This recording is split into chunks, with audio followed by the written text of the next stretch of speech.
Within a biological arena where nature unfolds with primal intensity and wild beauty, Yosemite National Park awakens to life.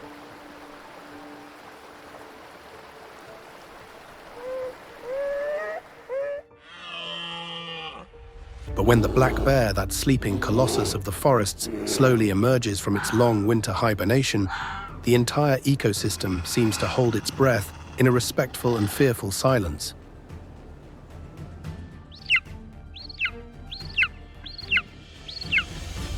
Who is truly the most powerful and formidable hunter in this rugged kingdom? Leave a comment to share your opinion and join us to find the answer throughout our captivating show.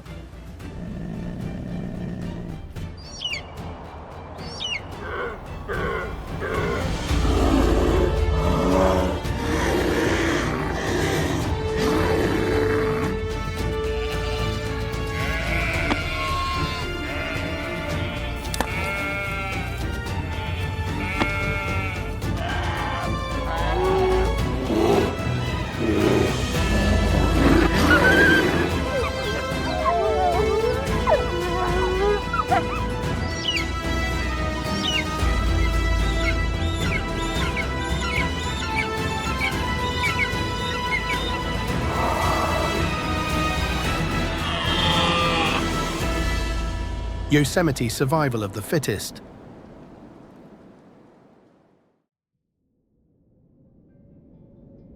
Amidst this palpable tension and this incessant competition for life, the nature of Yosemite continues to play its own majestic and timeless melodies.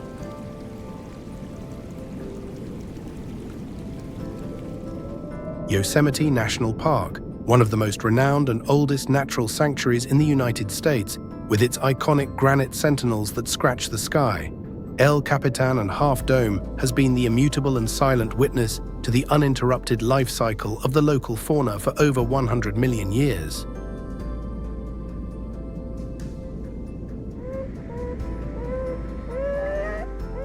With the arrival of the summer season, a warm, golden and generous light invades the entire Yosemite Valley, bathing it in an almost divine clarity.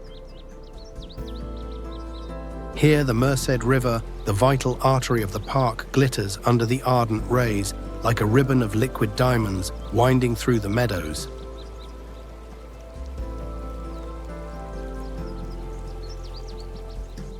Up there, agile kingfishers gracefully trace perfect circles in the azure sky before diving like living arrows into the crystalline water to catch salmon.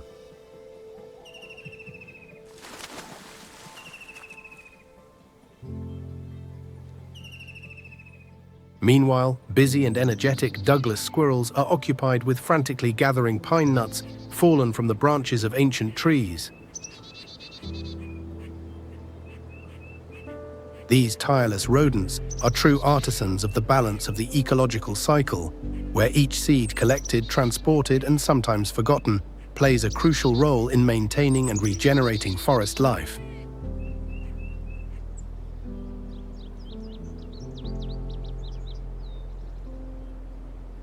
Summer is undeniably a season of renewal and abundance, but it is also, and above all, a period of intense and merciless competition for resources.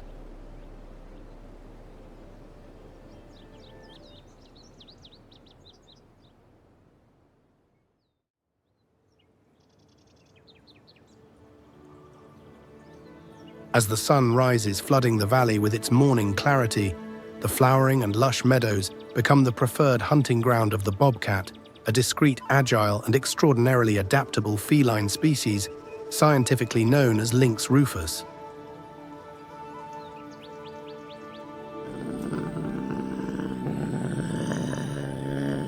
A comprehensive study of the ecology of Yosemite National Park, conducted in 2024, reveals that bobcats tend to extend their hunting range, their home range, up to an area of 5 to 10 square miles during the summer season, taking advantage of the increased abundance of prey.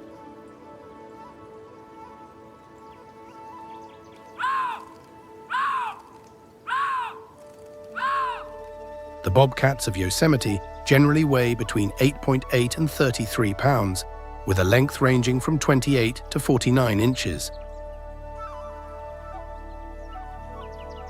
Despite their relatively modest size compared to large cats, their muscles are powerful and lithe, allowing them to move as gracefully and silently as a shadow, carefully orchestrating each strategic strike with stone-like patience.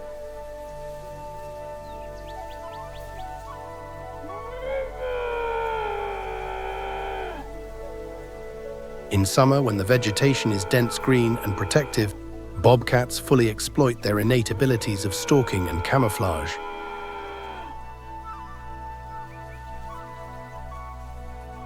They move with spectral stealth, their padded steps leaving almost no audible or visible trace, and they watch motionless, concealed in the tall grass or under the dense cover of the foliage with absolute and imperturbable patience.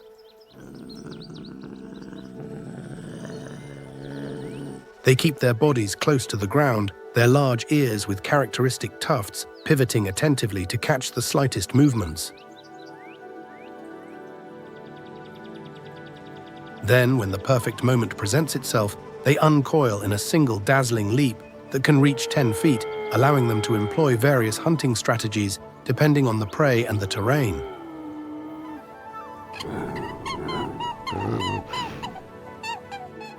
They can climb trees with surprising ease to catch birds or squirrels, or wait patiently by the edge of streams to surprise fish.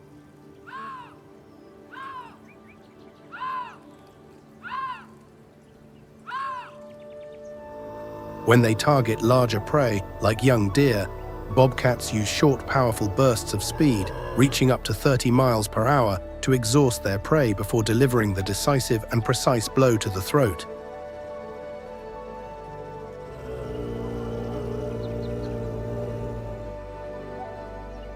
This remarkable flexibility in hunting tactics has allowed bobcats to achieve an impressive success rate of 30 to 50% in 2023, a figure significantly higher than that of many other predators in the region.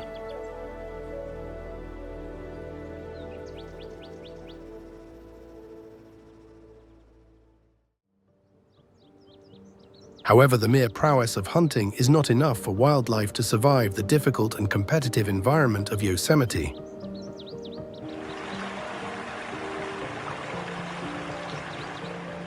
The gray fox, scientifically known as Urocyon cinerio argenteus, has become one of the most successful species in the region due to its extraordinary adaptability and ingenuity.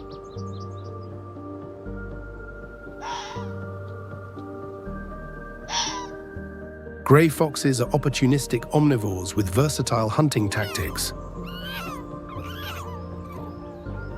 They can hunt a wide variety of small animals like mice, rabbits, and small birds, and they never hesitate to consume insects, sweet fruits, and nutritious seeds if the hunt is unsuccessful.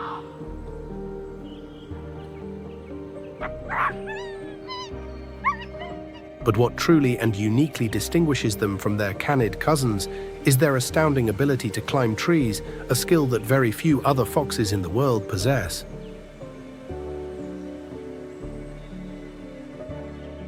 Sometimes, when faced with a diving golden eagle, they suddenly drop to the ground from a high branch and then sprint in another direction, causing the surprised raptor to lose its momentum and advantage.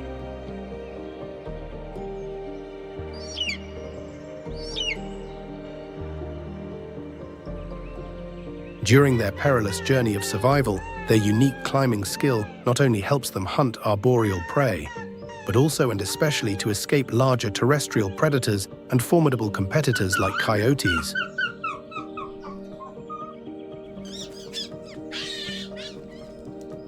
This flexibility in hunting and defense strategies has allowed the gray fox population in Yosemite to remain stable and healthy, with an estimate of 2,500 to 3,000 individuals reported in 2023, according to data from the Yosemite National Park Wildlife Service.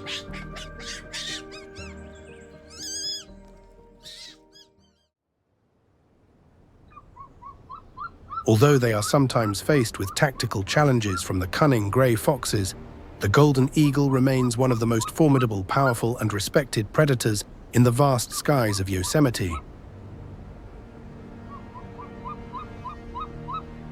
They are among the most renowned eagle species in the world, scientifically named Aquila crisatus.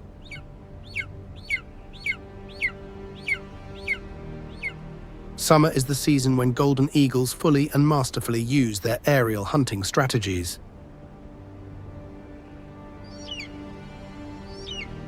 About 70% of their hunting activities take place in the early morning and late afternoon, taking advantage of the low-angle light to avoid the intense heat of midday.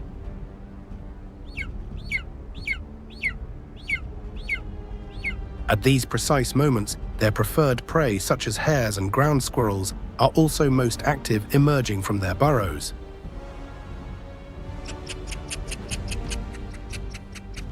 With an impressive wingspan of nearly 7 feet, golden eagles use thermal updrafts to soar effortlessly without a flap of their wings for hours, scanning the valleys and mountain forests below for the slightest suspicious movement.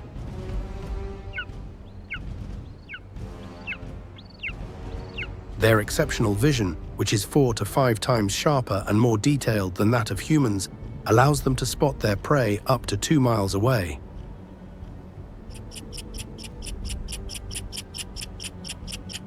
Using gravity and momentum, they dive at dizzying speeds to quickly and surprisingly capture their prey.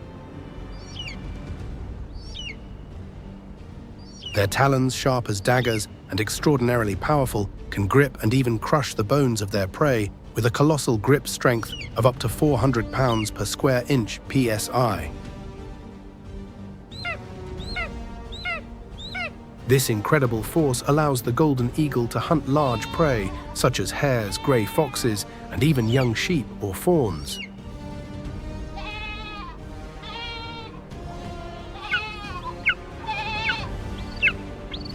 Their aerial hunting strategy, combining patience, vision, and power, helps the golden eagle maintain its position as a top predator in the Yosemite ecosystem, despite environmental challenges and fierce competition from other predators.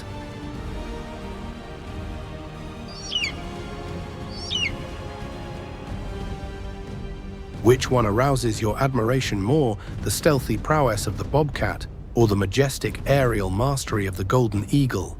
We invite you to share your thoughts in the comments section below.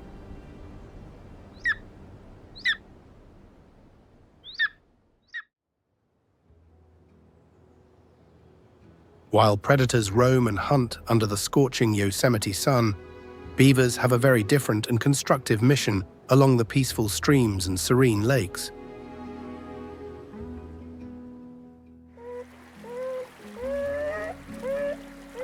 Beavers, North America's largest rodents, scientifically known as Castor canadensis, are the tireless architects and hydraulic engineers of freshwater ecosystems.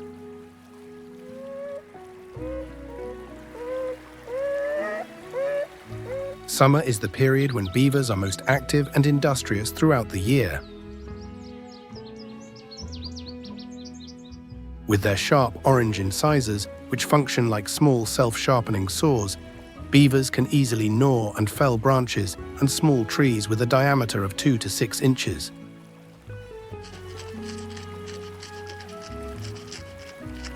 They patiently drag each branch, sometimes weighing up to 10 pounds, to their lodge or their dam under construction.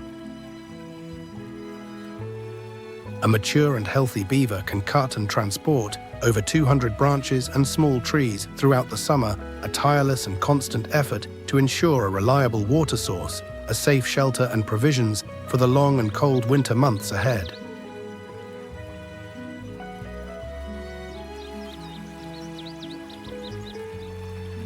The dams that beavers build in Yosemite are not just defensive structures against predators. They are true marvels of ecological engineering that transform their environment.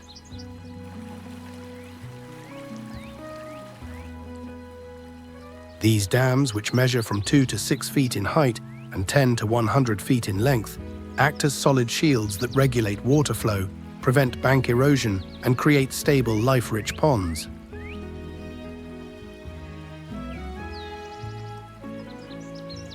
Beavers not only build these dams, but also continuously maintain them, adding mud and fresh branches, repairing any damage caused by heavy rains or strong currents, ensuring that these structures remain strong and functional year after year.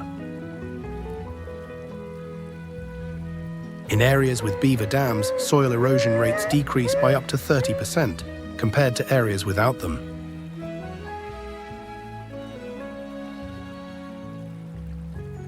Beaver dams create ponds, small lakes and wetlands, maintaining high humidity levels for the surrounding vegetation and providing a vital and permanent water source during dry seasons.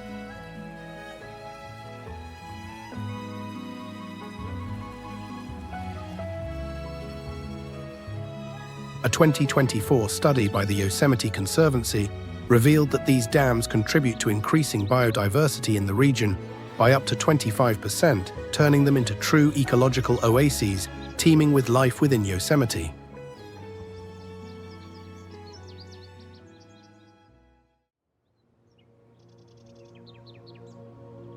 With the arrival of autumn, the majestic Yosemite dons a new coat of vibrant golden orange and red hues, replacing the lush greens of summer. The leaves of the aspen trees begin to fall, creating a rustling and colorful carpet underfoot, while the air grows colder each day, signaling the imminent approach of the harsh winter.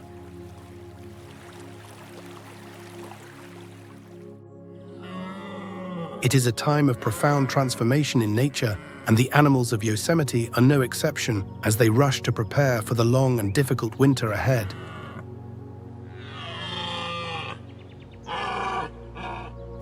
The mule deer, scientifically known as Odocoileus hemionus, is one of the iconic and most visible animals in Yosemite, with a population estimated between 5,000 and 6,000 individuals, according to the Yosemite National Park Service in 2023.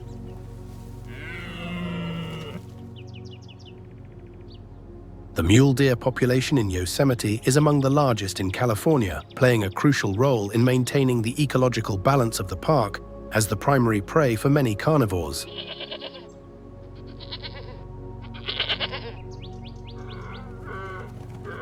As September brings the blazing colors of autumn, the mule deer begin their seasonal descent from the high mountains, where the cold is starting to set in, towards lower altitudes and more sheltered valleys, where green grass and nutrient-rich shrubs are still available.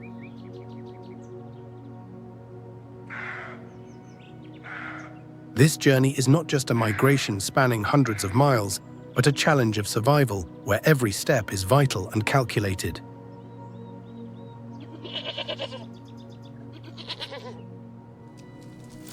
With their large, erect and mobile ears like radar antennas, the mule deer move silently through the valleys and forests, always on the lookout for potential threats. They primarily search for food in the early morning and late afternoon, when darkness begins to fall, or the sun has not yet risen high to avoid predators. Their sharp eyes and keen sense of smell help them locate scarce food sources while easily detecting approaching predators. The presence of several individuals in a group increases the chances of spotting predators early and allows them to protect each other with warning signals, reducing the mortality rate due to predation by up to 15%.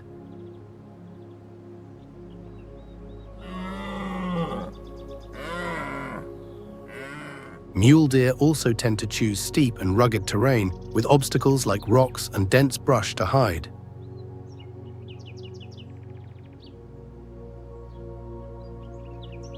These areas not only help them stay out of sight, but also offer them natural advantages when they need to escape. According to a 2024 study from the Journal of Wildlife Management, the survival rate of mule deer in complex terrain is about 20% higher than in open plains.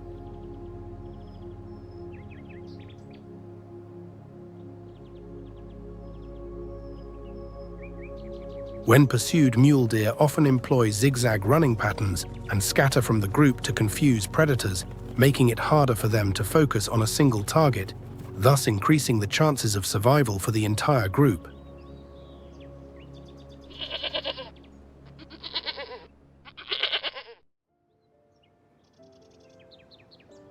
During the autumn season, mule deer can consume between 4 and 8 pounds of energy-rich leaves, grass and shrubs per day.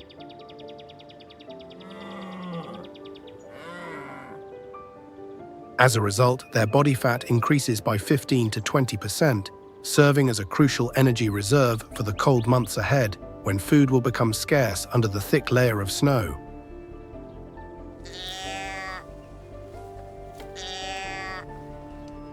Meanwhile, the competition for food and carcasses among predators becomes more intense than ever.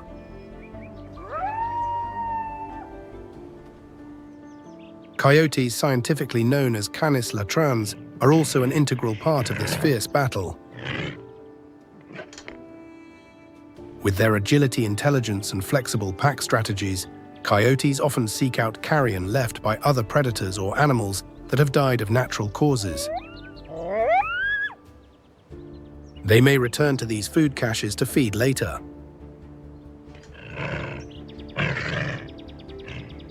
This remarkable adaptability has helped maintain the stability of the coyote population in Yosemite, estimated between 400 and 600 individuals in 2023, according to the Yosemite National Park Service.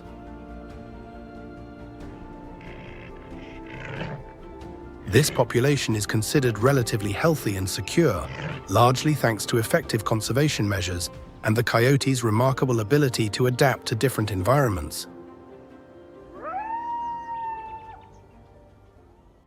Amidst the intense competition among other animals, the black bear, scientifically known as Ursus americanus, the largest omnivore in Yosemite, adopts a completely different survival strategy.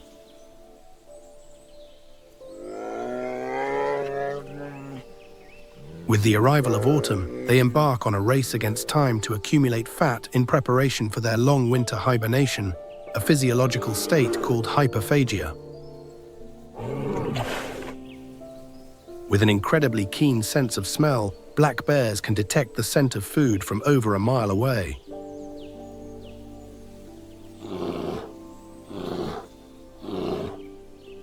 Throughout autumn, they tirelessly travel tens of miles each day, exploring forests, meadows, and riparian areas, and seeking food in fertile areas they remember from previous seasons, thanks to their excellent spatial memory.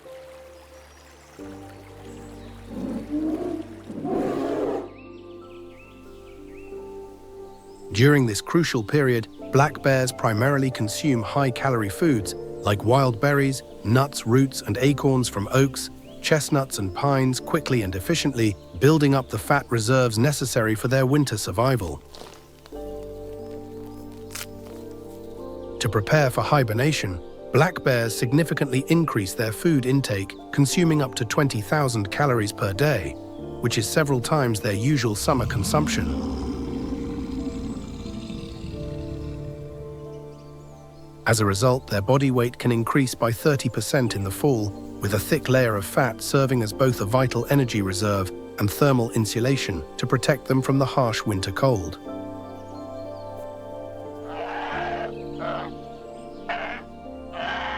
As autumn draws to a close and the first snows arrive, black bears begin to search for or dig shelters for hibernation, often choosing caves, large tree cavities, or areas of dense brush for their dens.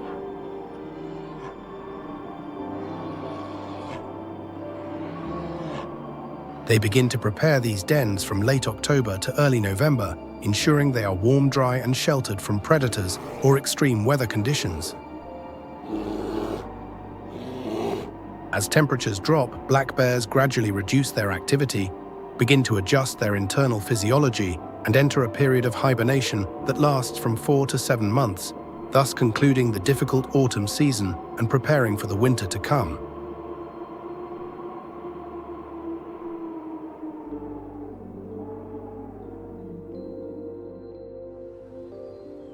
Would you prefer to visit Yosemite during the lush splendor of summer or the blazing colors and crispness of autumn? Please let us know your answer in the comments section and share the reasons for your choice.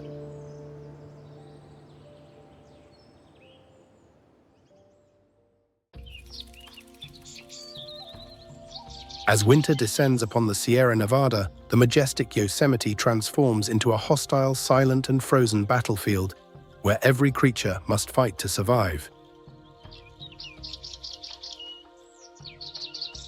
With the imposing peaks covered in a thick blanket of snow, Yosemite becomes a place where the cold seeps into every corner, challenging even the strongest and most well-adapted species. As a result, up to 20% of the mule deer population does not survive the winter due to food scarcity and extreme weather conditions, according to a 2024 publication from the Journal of Wildlife Management.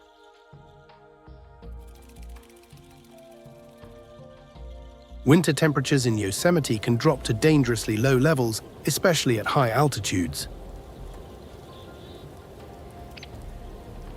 According to the National Park Service in 2023, nighttime temperatures can fall below 20 degrees Fahrenheit and sometimes even much lower, particularly on the peaks where temperatures can reach -10 degrees Fahrenheit.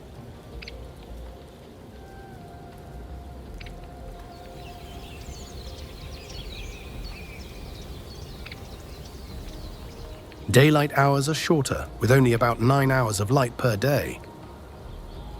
Even during these hours, the weak winter sunlight is often insufficient to melt the snow or significantly warm the ground. While Yosemite Valley accumulates about 65 inches of snow each winter, higher elevations like Tuolumne Meadows can see impressive snow depths exceeding 200 inches.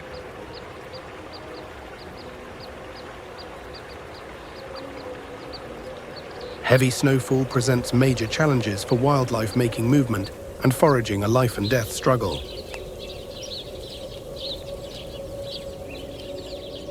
To cope with these extreme conditions, black bears enter their hibernation cycle.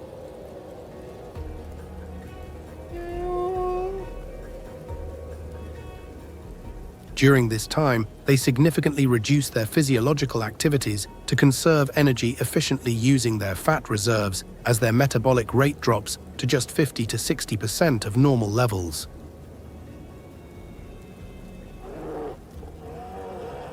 The black bear's body temperature decreases from about 98.6 degrees Fahrenheit to about 88 degrees Fahrenheit. Their heart rate slows considerably from 40 to 50 beats per minute to just 8 to 12 beats per minute, a remarkable state of stasis.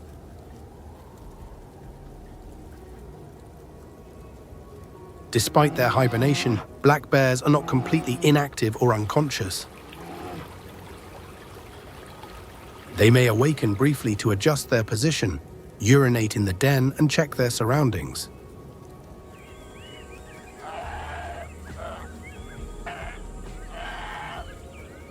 Interestingly, female black bears often give birth during hibernation, typically between January and February, with litters of 1 to 3 tiny blind and helpless cubs. As a result, the black bear population in Yosemite was estimated at about 300 to 500 individuals in 2023, maintaining stability and representing one of the strongest black bear populations in California. With their remarkable adaptability and hibernation habits, black bears continue to demonstrate that even in the most extreme conditions, life can persist and thrive. While the black bears are sound asleep during their long winter slumber, coyotes must work hard and tirelessly every day to find food in the deep winter snow.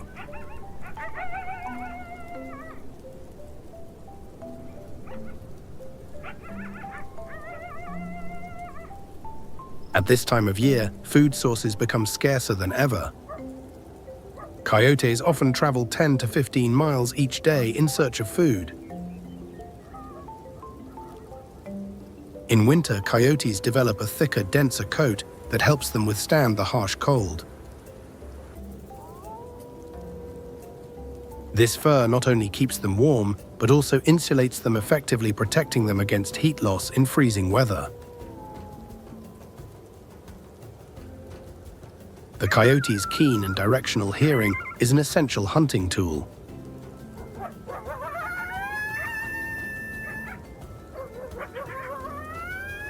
They move silently through the snowy forests, listening intently for the faintest sounds and rustles coming from beneath the snow. Once they have located prey, coyotes leap vertically, plunging headfirst into the snow to quickly catch small animals like hares, voles, or squirrels. Coyotes are opportunistic eaters, willing to eat anything they can find to survive. They not only actively hunt, but also scavenge for carrion leftover fruits on shrubs and even human waste near inhabited areas.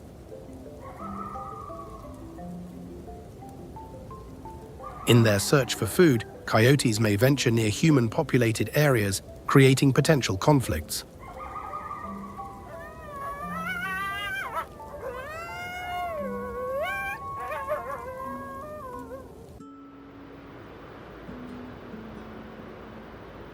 In the high Rocky Mountains of Yosemite, where icy winds cut through the rocks and talus slopes, a tireless little rabbit-like animal continues its fierce struggle for survival.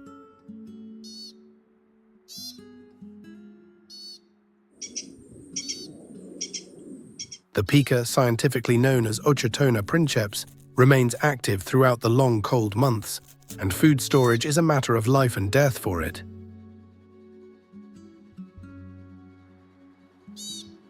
Despite its small size, the pika shows remarkable adaptability to the freezing winters.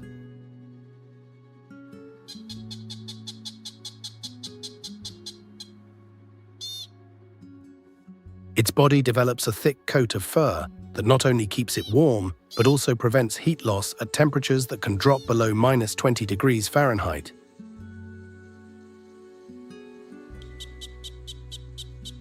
Pikas live in the crevices and gaps of rocks, which protect them from cold winds, snow, and predators, and serve as safe pantries for storing food, hay piles of dried vegetation.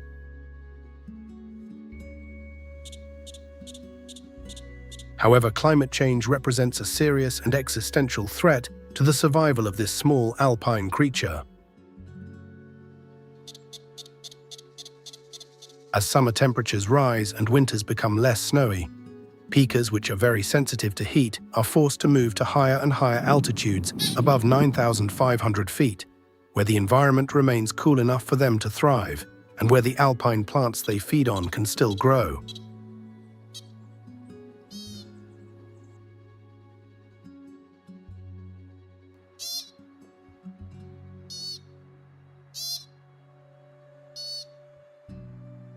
If you were to become an animal surviving the winter in Yosemite, would you choose the hibernation strategy, like the black bear, or brave the cold to hunt like the coyote?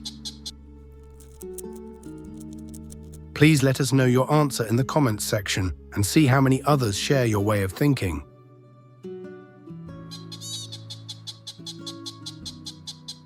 However, the unforgiving winter forces their main prey, hares, voles, and gray foxes, to become less active and to hide, reducing the golden eagle's hunting success rate to only 20 to 30% compared to 40 to 50% in summer and autumn.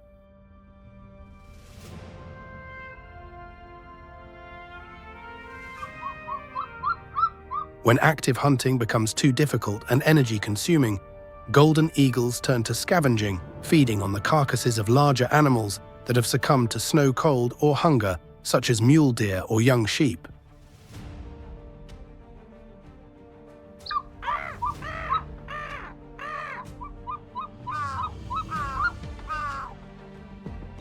This opportunistic strategy allows them to conserve energy instead of exhausting themselves in arduous and often futile pursuits.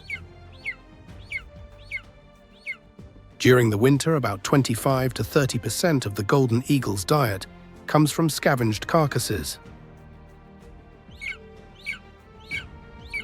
However, the scarcity of food also intensifies competition with other predators and scavengers, like coyotes and bears, leading to dangerous confrontations for every piece of meat, which can sometimes result in serious injury or the loss of precious energy for the golden eagle.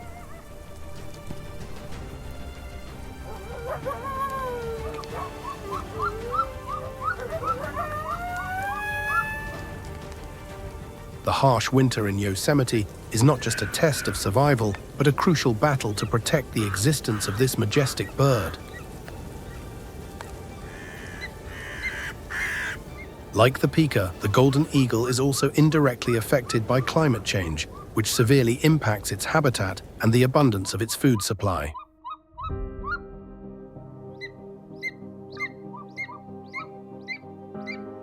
The golden eagle population in Yosemite is now estimated at only about 100 to 120 individuals, with the risk of local extinction looming due to food scarcity and habitat loss.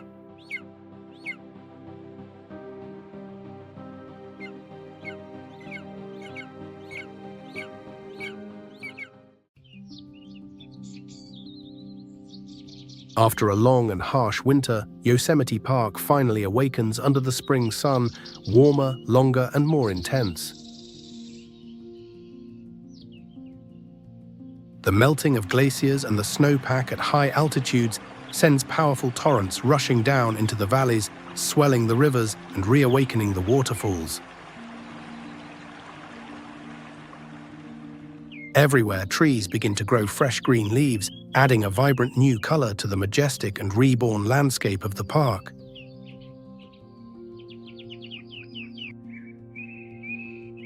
This magical moment marks the triumphant return of life as nature once again dons a new lively coat full of promise and energy.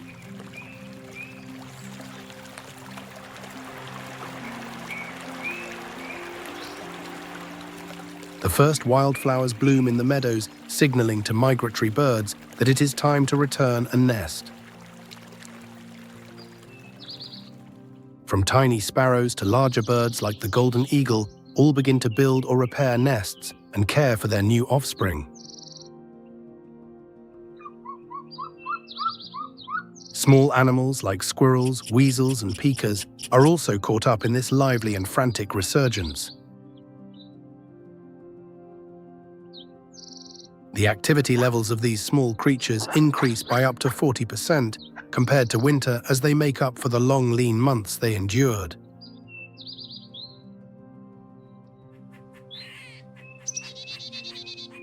After spending months sheltered and slowed down in their lodges, waiting for the ice and snow to melt, beavers become very active and visible again in the spring.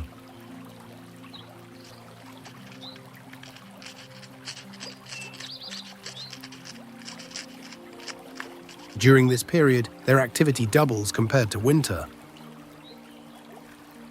As they take advantage of the warmer weather to strengthen and expand their habitats, they immerse themselves in the work of repairing and enlarging their dams, lodges, and canal systems. Spring is also a crucial period in the beaver's reproductive cycle. After mating in late winter or early spring inside the lodge, the baby beavers, called kits, are usually born in late spring, with each litter comprising 2 to 4 young.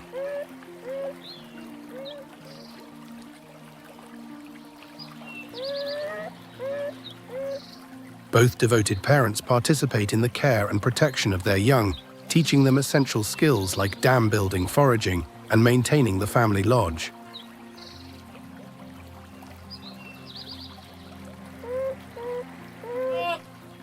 The young beavers begin to venture out of the lodge, learning from their parents how to manage water flow, build and repair dams, and locate food sources.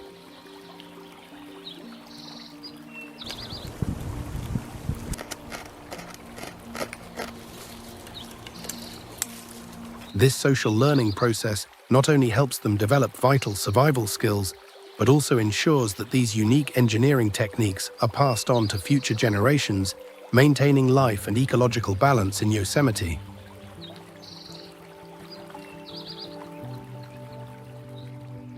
From late March to early April, as the weather warms and the snow melts, black bears begin to emerge from their dens, emaciated, hungry, and still groggy.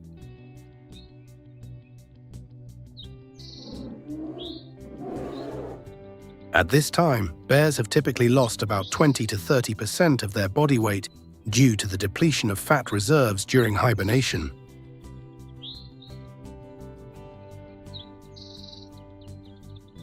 They also need several weeks to fully restore their normal physiological functions, like digestion and metabolism, after months of fasting.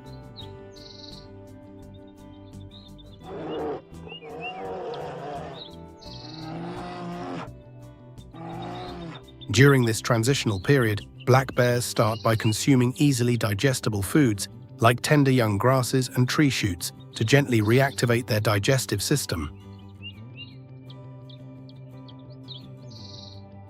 Once their bodies have adapted, they switch to more nutrient-rich foods such as berries, roots, and occasionally carrion from animals that died during the winter. Spring is also the magical and touching time when mother black bears bring their newborn cubs out of the den for the very first time. Cubs are usually born in January or February in the warmth and safety of the den, and by spring they begin to follow their mother in search of food, learning vital survival skills from their very first clumsy steps.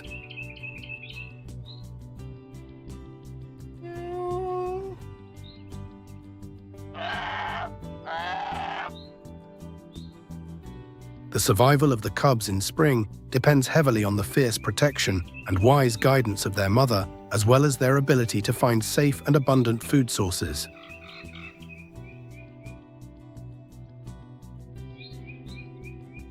Cubs spend about 80% of their day observing and imitating their mother's actions throughout the spring.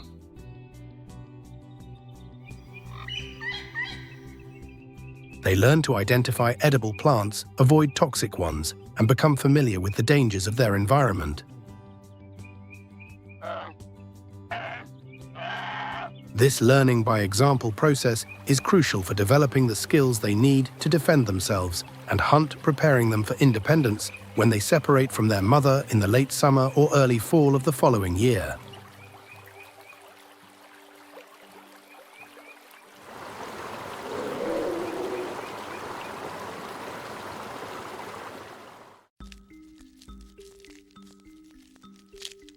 Yosemite's herbivores, such as the mule deer, which valiantly struggled through the food-scarce winter, now enter spring with an urgent need to restore their health and regain lost body weight.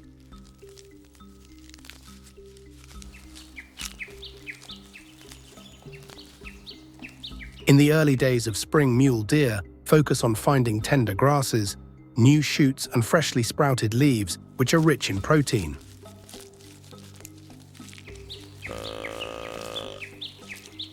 Life seems to rejuvenate and be reborn as the mule deer grazes quietly, enjoying the first warm and beneficial rays of the spring sun, gradually recovering from the long and difficult winter.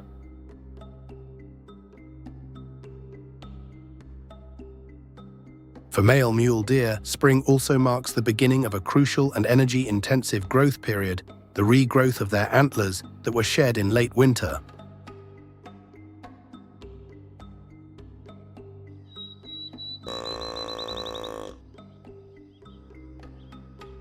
This spectacular new growth requires a significant amount of calcium, phosphorus, and other nutrients. Finding abundant and quality food is therefore more vital than ever for them. Their antlers can grow at an incredible rate of 0.5 to 1 inch per week, covered in a velvet rich in blood and nerves, and will be fully formed and ossified by the end of summer.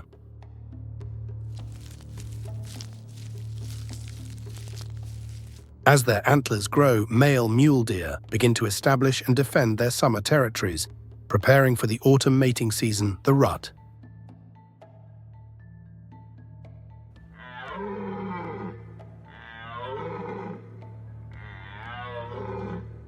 While antler clashes in spring are less intense and more ritualistic than those in autumn, they still play an important role in determining the social hierarchy and power among the males.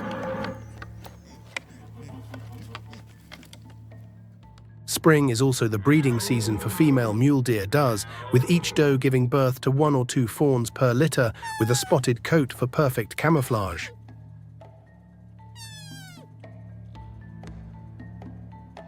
After giving birth, the doe spends most of her time caring for and protecting her fawns, keeping them hidden and motionless in the vegetation while she goes to feed and providing them with abundant and rich milk.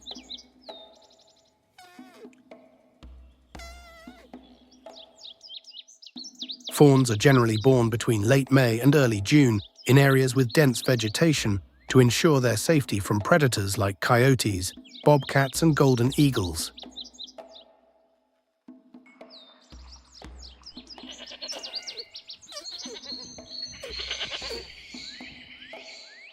When they are about 2 to 3 weeks old, the fawns are strong enough to start learning to move and forage closely, following their mother to acquire the essential survival skills they will need.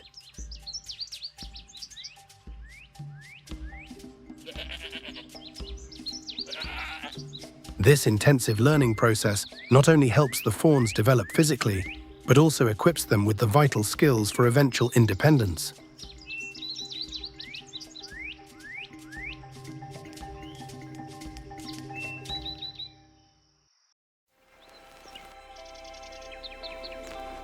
European pioneers first explored the Yosemite region in the early 19th century, but it wasn't until the visionary naturalist and poet John Muir ventured into the valley that Yosemite's spiritual grandeur truly received the recognition it deserved.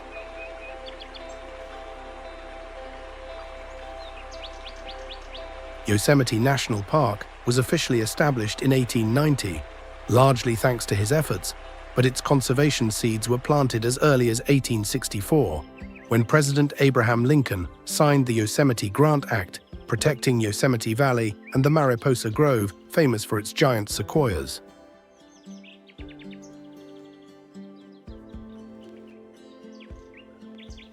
This was the first time in American history that land was preserved for its intrinsic natural beauty and for the enjoyment of future generations, laying the foundation for the conservation movement nationwide and globally.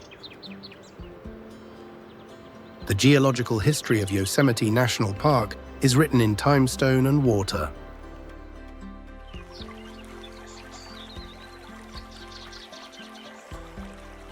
Spanning 1,189 square miles in California's majestic Sierra Nevada mountain range, Yosemite is a veritable granite fortress carved into imposing vertical cliffs and polished domes. Like the ancient towers of a great lost civilization, these cliffs have withstood the onslaught of the elements for millions of years. They were formed from molten magma that cooled slowly deep within the earth and were carved and polished by enormous and powerful glaciers during at least 7 major glacial cycles.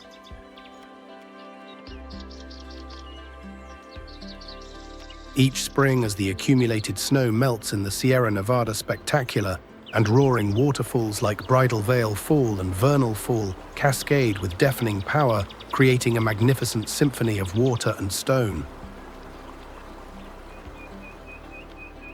Here, Yosemite Falls, the most famous, rises to a staggering height of 2,425 feet. It is the tallest waterfall in North America, singing a powerful ode day and night to the nature that thrives here.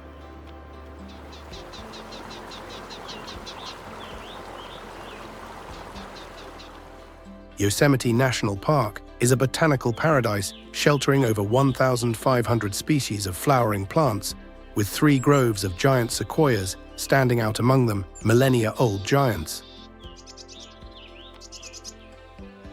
Mariposa Grove is home to over 500 sequoias, including the grizzly giant, one of the largest and oldest living trees on the planet, several thousand years old. This rich and diverse vegetation provides vital shelter for over 400 species of fauna, including 90 species of mammals, 262 species of birds, 22 species of reptiles, and 12 species of amphibians. These creatures have adapted to the harsh and changing conditions of the park, continuously striving to survive and maintain life in every season. Having endured the harsh winter, the creatures of Yosemite welcome the rejuvenation of spring, as well as the beginning of a new survival cycle that brings its own set of challenges.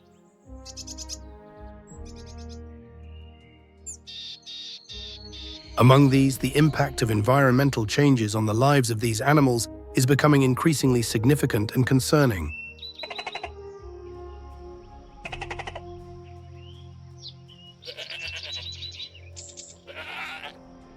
Over the past century, Yosemite has experienced a notable climate change, with average temperatures rising by about 3 degrees Fahrenheit. This increase is more than just a number. It is a sign of profound structural changes within nature. Warmer winters with less snowfall have reduced the amount of water stored in the mountains as snowpack, leading to earlier and more severe drought conditions in spring and summer.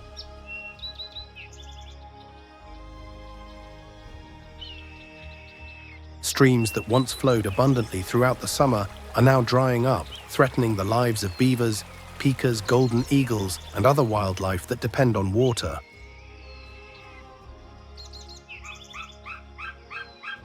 In 2023, the Yosemite Conservancy highlighted that decreased snowfall could reduce the extent of wetlands by 20 to 30%, which would dramatically impact beavers and many other species that rely on these rich habitats. Climate change affects not only native species in isolation, but the entire interconnected ecosystem of Yosemite.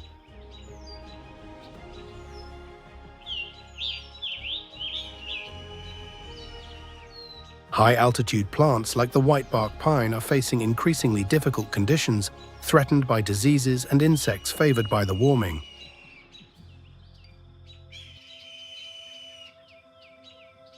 The decline in streams directly impacts salmon migration, an essential food source for many animals. Mule deer are forced to travel greater distances to find food, sometimes leading to conflicts with predators such as coyotes and golden eagles. Climate change is also causing alarming alterations to Yosemite's ecosystem. Extreme weather events, such as intense storms and flash floods, are becoming more frequent and severe, leading to devastating impacts.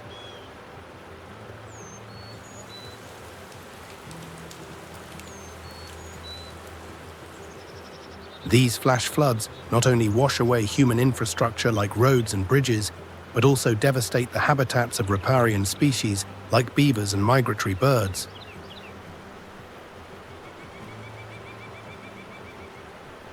According to the National Park Service in 2023, these floods not only destroy the dams that beavers have painstakingly built, but also alter the natural flow rates and morphology of the water, disrupting the already fragile freshwater ecosystems.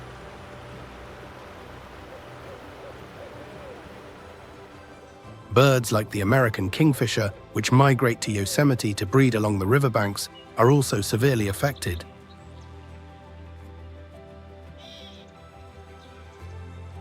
The riparian zones that once offered safe nesting sites in earthen banks are now unstable, eroded, and dangerous.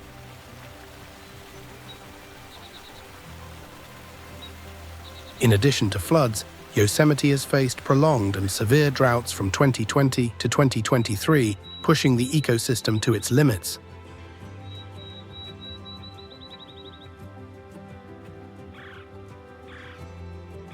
Drying streams, significantly reduced lake levels, and withering vegetation are stark signs of the drought's harshness.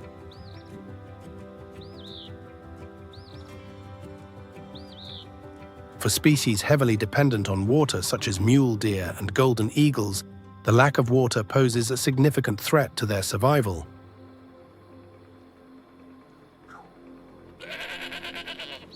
Over the last decade, Yosemite has experienced a significant increase in the frequency and intensity of wildfires, transforming its majestic forests into raging infernos.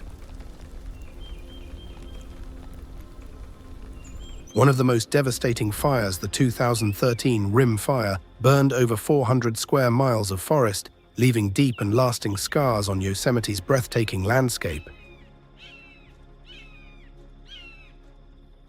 As the flames spread at an uncontrollable speed, they not only consumed trees, they destroyed entire ecosystems that countless animals depend on for food and shelter.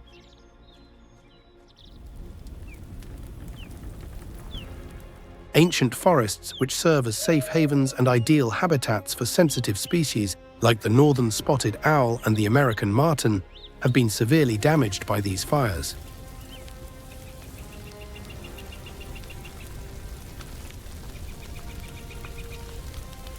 However, not all is lost in this grim picture.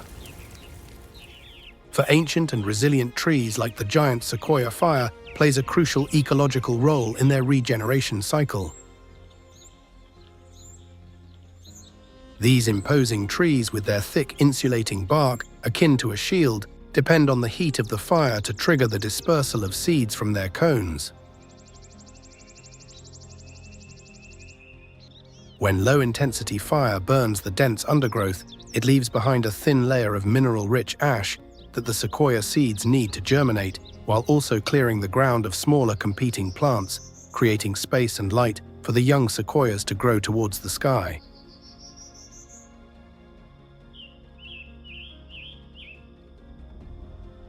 It is a fascinating testament to the natural cycle, where fire is not just a force of destruction, but also a catalyst for renewal and life.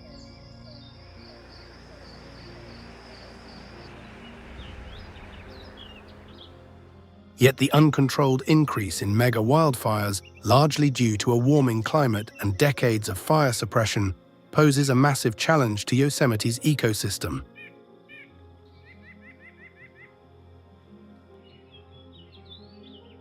Frequent and extremely intense fires not only destroy what needs to be protected, but also destabilize the delicate balance of nature.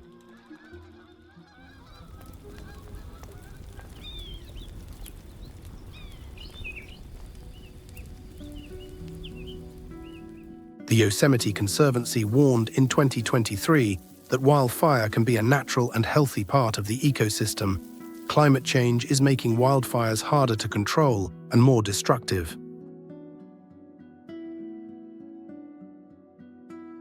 This leads to firestorms that far exceed the ecosystem's ability to recover, threatening the wildlife that has adapted to smaller and less intense fire seasons.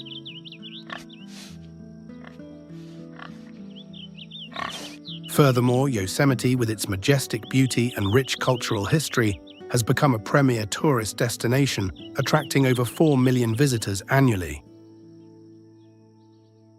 However, the increase in visitor numbers brings not only economic benefits, but also undesirable and significant impacts on the park's fragile ecosystem.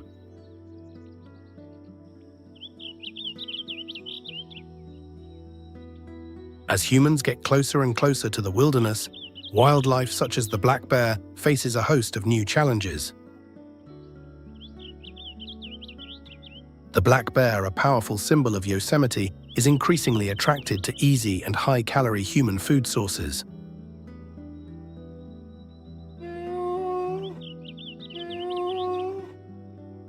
A 2023 report from Yosemite National Park revealed that about 30% of the park's black bears have had direct interactions with human food or waste, a troubling statistic given the long-term consequences on their behavior.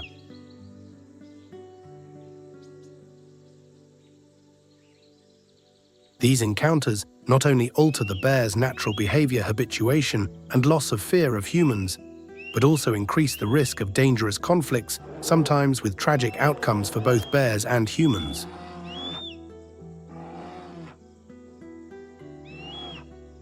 Instead of foraging for food in the wild, some bears have become dependent on human food, leading to changes in their behavior, health, and life cycle.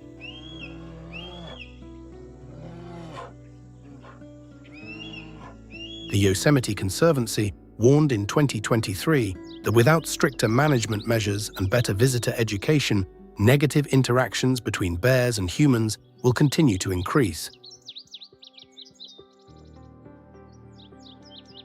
The development of infrastructure to accommodate the massive influx of visitors also leaves a lasting and sometimes irreversible mark on Yosemite's natural habitats.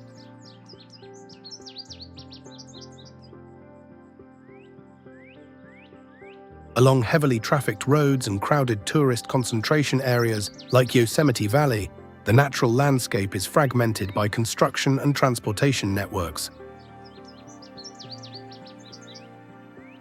Dense forests, once safe and continuous havens for gray foxes, cougars, and mule deer, are now divided, degrading the quality of their habitats and creating barriers to their movements. The Yosemite Conservancy noted in 2023 that the continued expansion of tourist infrastructure has caused significant and cumulative negative impacts.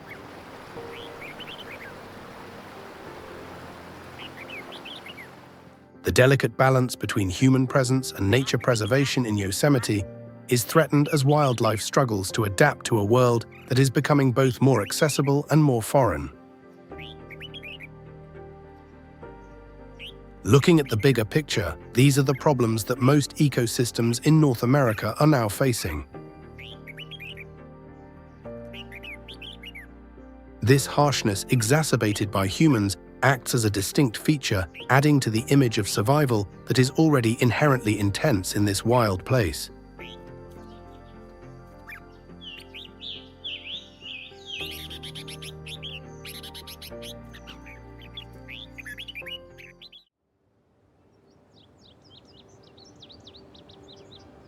The grasslands stretch to the horizon, where the sun casts its golden glow upon the endless waves of gold and green of the North American prairies. This is one of the continent's largest ecosystems, a boundless world extending from the prairies of southern Canada through the heart of the United States and reaching as far as northern Mexico. Covering over 1.4 million square miles, this immense ecosystem is home to countless species of fauna and flora, from seasoned predators to prey, guided by the instinct of survival. Beneath the deep, fertile soil of the North American prairies, time has etched the traces of an entirely different geological past. Over 100 million years ago, during the late Cretaceous period, these vast grasslands did not exist. Instead, a massive inland sea, known as the Western Interior Seaway, stretched from the Gulf of Mexico to the Arctic Ocean, dividing North America into two distinct landmasses. Waves crashed upon arid shores where ancient marine reptiles like mosasaurs and plesiosaurs hunted among immense schools of fish. Through land changes and tectonic uplift, the ocean gradually retreated. The seawater deposited thick layers of mineral-rich sediment for millions of years, forming the fertile soil that would later lay the foundation for the prairie ecosystem. About 25 million years ago, during the Miocene epoch, mountain ranges in the western United States, like the Rocky Mountains, began to rise, dramatically shaping the region's climate by creating a rain shadow effect. Precipitation became scarcer. The climate became drier, and the dense forests gradually gave way to a new landscape, dominated by grasses, vast prairies stretching from Canada to Mexico.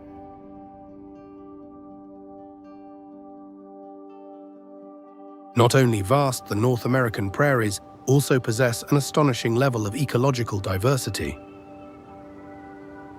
The climate here is not uniform, but varies along an east-west gradient, creating a natural world with distinct landscapes.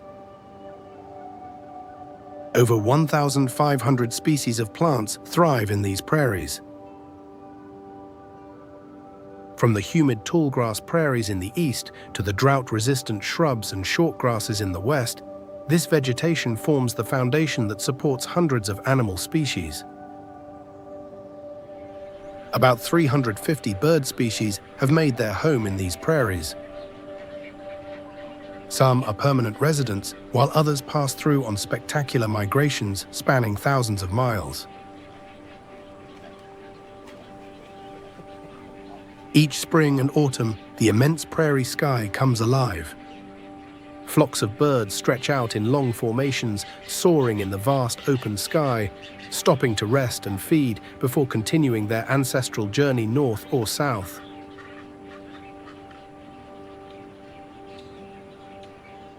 Beginning with the tallgrass prairie in the east, where the grasslands stretch infinitely and the lush vegetation can exceed the height of an adult human. This is one of the most fertile prairie regions in North America, fed by abundant rainfall ranging from 23.6 to 39.4 inches per year. Summer rains nourish the deep, nutrient-rich soil, fueling the spectacular growth of warm-season grasses such as Indian grass, big bluestem, and switchgrass. These dense and robust grasses form an endless undulating green expanse, providing both abundant food and protective shelter for countless animal species.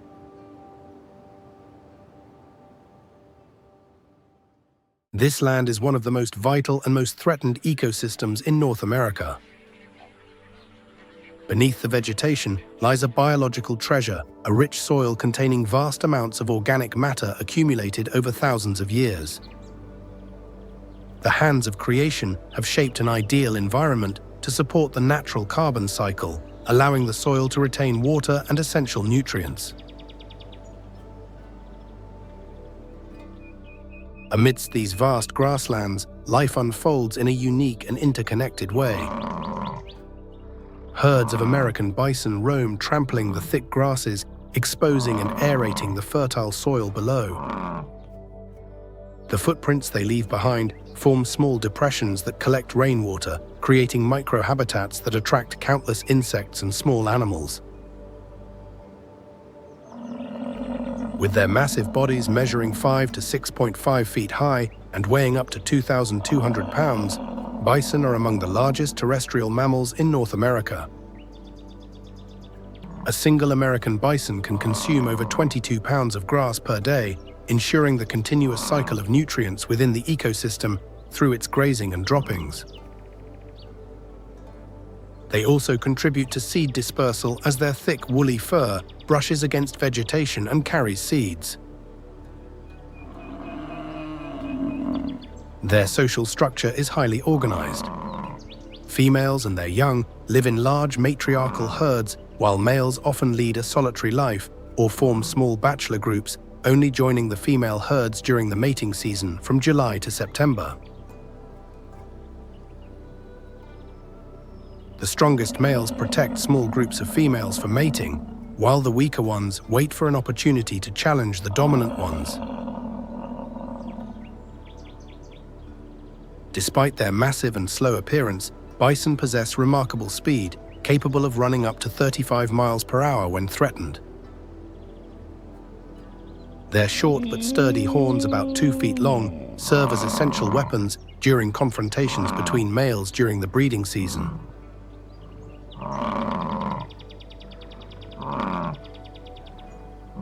In winter, as icy winds sweep the prairies, they use their powerful heads and shoulders to clear away snow, searching for dry grasses hidden underneath. With the arrival of autumn, they tend to gather in more wooded areas where they rub their horns against cedars and pines, covering themselves with natural resinous oils that help repel insects. But the tallgrass prairie, once home to the world's largest bison herds, has tragically disappeared by over 95%, converted into agricultural land.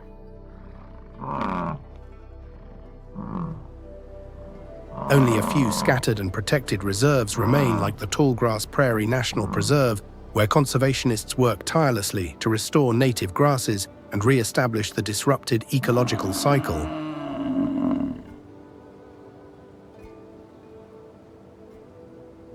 These habitat restoration efforts are not only bringing back the bison, but also helping to rebalance the entire ecosystem, from the soil microorganisms to the migratory birds that depend on these prairies for their survival.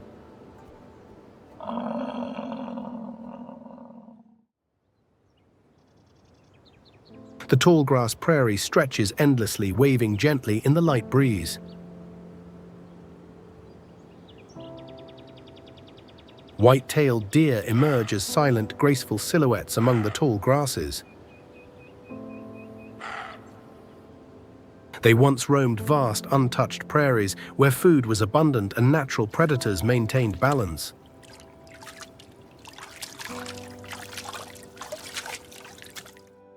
But now their habitat is shrinking and fragmenting, forcing them to adapt their way of life to survive in a world altered by humans. In spring and summer, their reddish-brown coat helps them blend into the dense grasslands. In autumn and winter, their fur changes to a duller grayish-brown, providing effective camouflage in the drier landscape. Adapted to a diverse and opportunistic diet, white-tailed deer can digest a wide range of vegetation thanks to their four-chambered ruminant stomachs. Even plants containing toxins like poison ivy or certain poisonous mushrooms pose no threat to their robust digestion. When minerals are scarce, they may practice osteophagy, chewing on bones or antlers of dead animals to replenish the calcium needed for their own antler growth.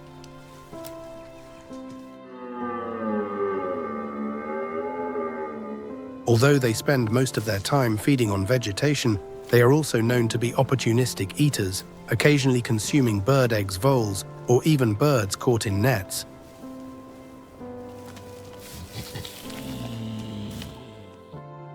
Currently, white-tailed deer populations are stable, even overabundant in some regions, but controlling their population remains essential to maintain ecological balance.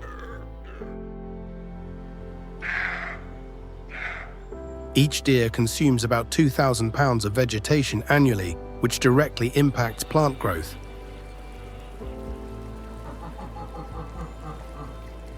When the population density exceeds 20 deer per square mile, overgrazing can degrade the habitat, putting excessive pressure on the vegetation, particularly on young trees.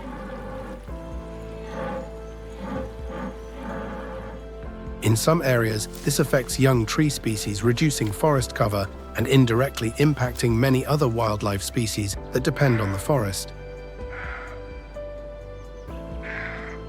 Conservation areas, like the Tallgrass Prairie National Preserve in Kansas, actively monitor deer numbers to prevent overpopulation and habitat degradation. Legal and regulated hunting programs are also implemented to help regulate their numbers, preserving plant resources for other wildlife within the prairie ecosystem.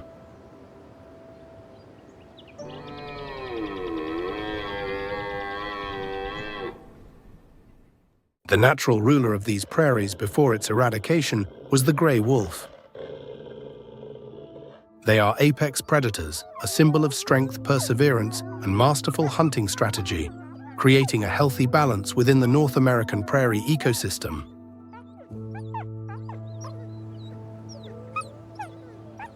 From the frozen forests of the north to the vast central plains, gray wolves have evolved over hundreds of thousands of years to become expert and social hunters. They share a common ancestor with domestic dogs, but have developed distinct traits to adapt to a pack hunting lifestyle.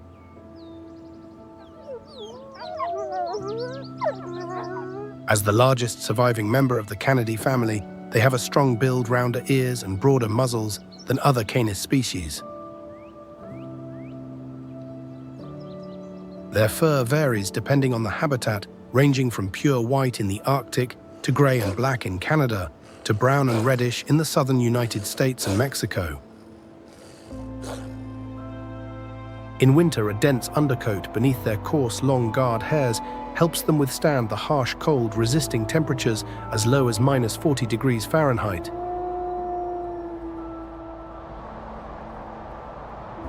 A pack-based lifestyle based on cooperation and a strict hierarchy is the key to the gray wolves' hunting success. A typical pack consists of a dominant breeding pair, along with their offspring from previous years. They move as a cohesive family unit, working in close coordination to take down prey much larger than themselves. In North America, their main food sources include white-tailed deer, mule deer, and elk, although larger and more experienced packs have been known to hunt the powerful bison.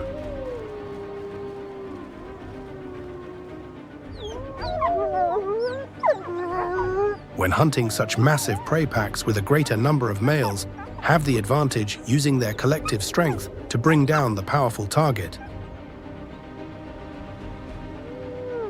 Grey wolves communicate through complex body language, ear and tail gestures, and melancholic howls, which allows them to maintain contact and coordinate over vast grasslands.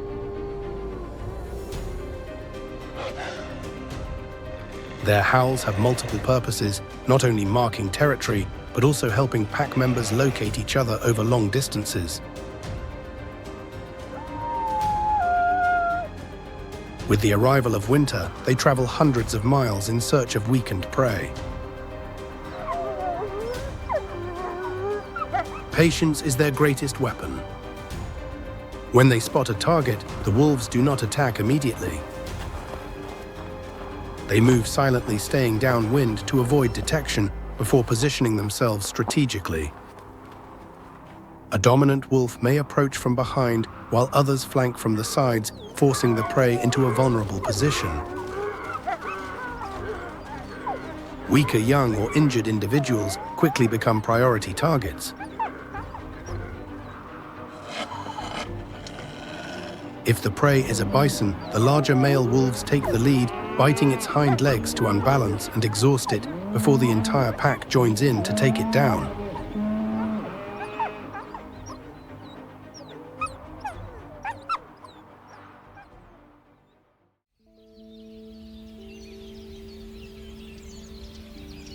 In the heart of the North American prairies, a vast flat expanse, known as the Great Plains, stretches from Canada to Texas, where endless fields extend to the horizon.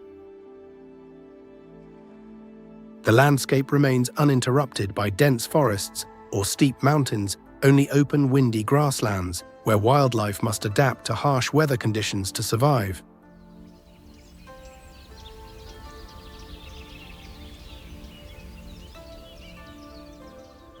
The Great Plains are deeply intertwined with the long and rich history of native tribes such as the Sioux, Cheyenne, and Blackfeet. Before the arrival of European settlers, this was the land of skilled nomadic hunters who knew every ridge, every river, and every migration.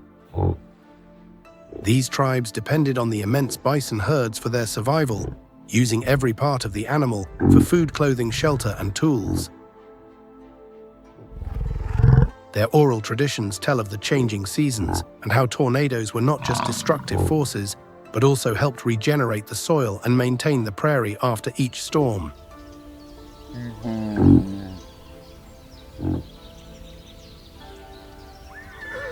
Despite its harsh conditions and climatic extremes, the Great Plains remain one of the most biodiverse regions on the continent.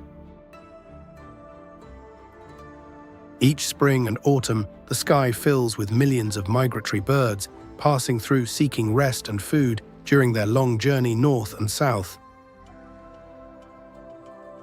These ancient migration routes, called flyways, have existed for thousands of years, playing a vital role in maintaining the ecological balance of the prairie.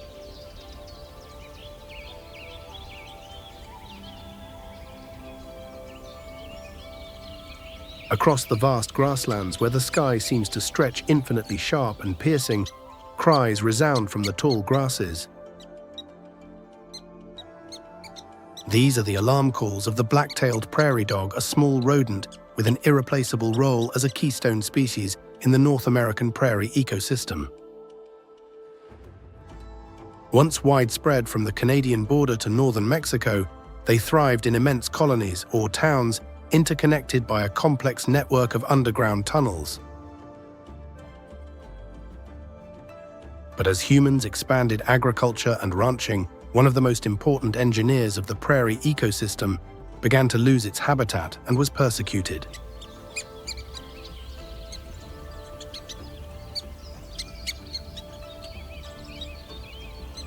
With a body length of 14 to 16 inches and a weight ranging from 30 to 59 ounces, the black-tailed prairie dog has a golden brown coat, a lighter colored belly, and a short tail with a distinctive black tip.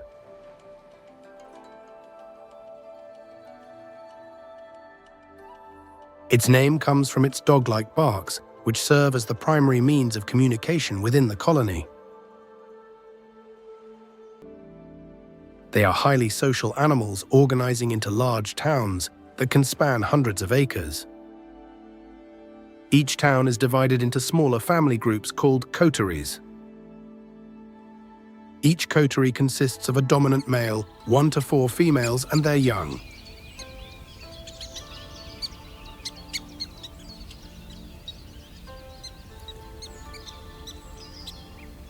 This structured social system helps them survive the constant threats from predators and the hostile prairie environment. Black-tailed prairie dogs adapt to a variety of terrains from flat plains to low-rolling hills. Unlike some prairie dog species, they do not fully hibernate in winter. Their grazing and burrowing behavior plays a key role in maintaining the ecological balance of the prairie. By consuming grasses and leaves, they regulate plant growth and create open spaces that benefit other species.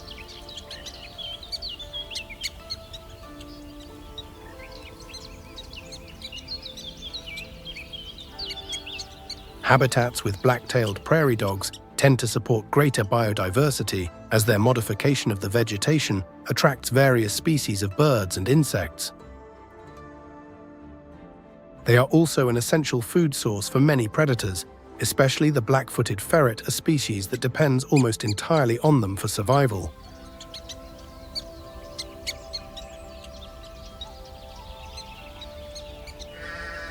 Across the endless prairies, mule deer move silently through the open grasslands. Their large mule-like ears allow them to pick up the faintest sounds, staying alert to any lurking threats. This deer species, native to North America, inhabits the western Great Plains, the Rocky Mountains, the southwestern United States, and the coastal regions of the western continent. In their search for food and shelter, they continually adapt to the ever-changing natural environment.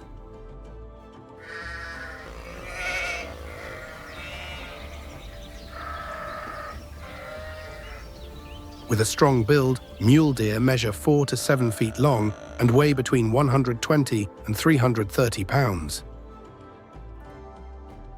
Their most distinctive feature is their dichotomously branched antlers, where each main beam splits into 2. Unlike the single-beam growth of white-tailed deer, mature males grow their antlers in late spring, covered in a soft velvet layer that provides nutrients and protection during development. By the breeding season, this velvet sheds, revealing a hardened set of antlers used in fights for mating rights. After the rut, the antlers begin to drop in January or early February, marking the start of a new growth cycle.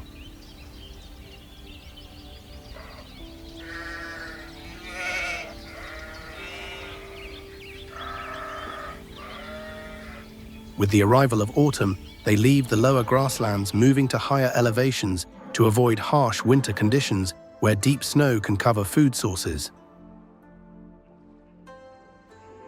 When spring returns and fresh grasses begin to grow, they follow familiar migration routes back to the lower valleys.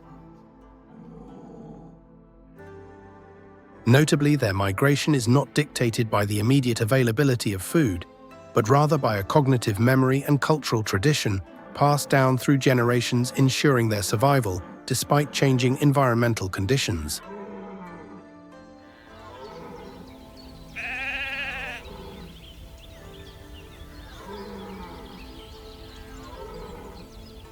Over hundreds of miles, mule deer face many challenges. Young fawns must learn to travel in herds, avoiding predators like gray wolves, mountain lions, and coyotes. When they sense danger, they use a distinctive escape technique called stotting, where they leap high into the air with all 4 feet at once bouncing. This not only makes it easier to move over rough terrain, but also signals to predators that they are strong, healthy, and fast, sometimes discouraging an attack.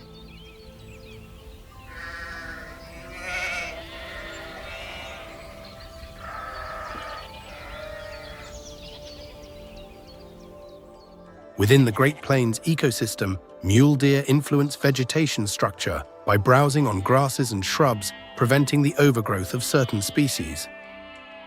They also serve as an essential food source for large predators, ensuring the natural food chain remains intact.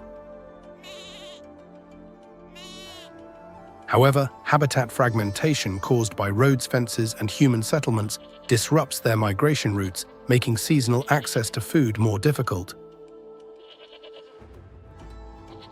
Climate change further complicates mule deer migration. Changes in vegetation growth patterns weaken the effectiveness of their green wave migration, where they follow the emergence of new grasses for optimal nutrition.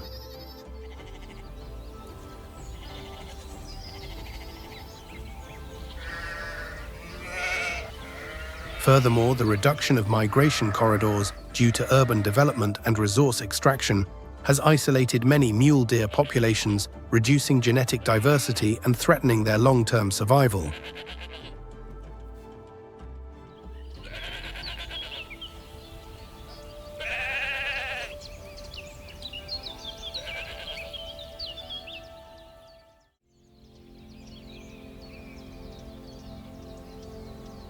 The endless grasslands of the Great Plains stretch to the horizon, where strong winds sweep across the rolling fields, painting a majestic landscape of North America's largest prairie ecosystem. Trails wind through the open plains, guiding visitors deep into the wilderness.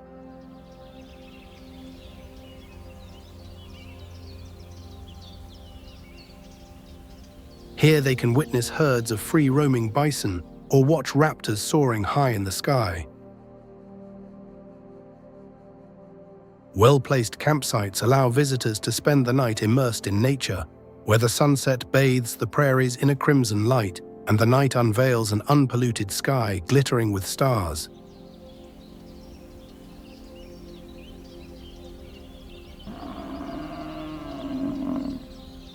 The American Prairie Reserve is gradually restoring an ecosystem that was almost lost. More than just a refuge for wildlife, it is an ambitious project to revive a landscape that once supported millions of bison and a vast array of native flora and fauna.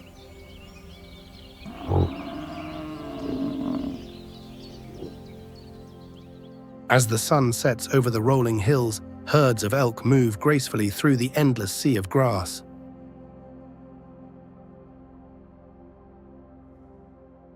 They are among the largest deer species in North America, surpassed only by the moose, with a strong build and massive antlers that symbolize dominance and vitality in the wild.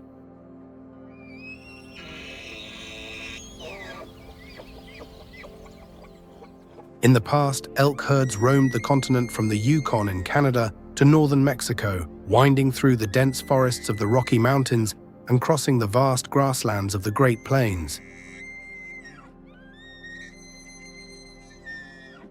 But human expansion has drastically reduced their habitat, pushing them into a struggle for survival that has lasted for centuries.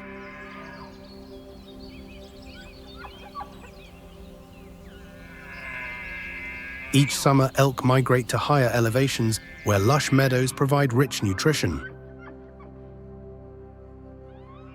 With the arrival of autumn, they return to the lower grasslands to escape the deep snow and harsh winter conditions. This seasonal migration not only gives them access to food, but also serves as an essential survival strategy against predators like gray wolves and mountain lions.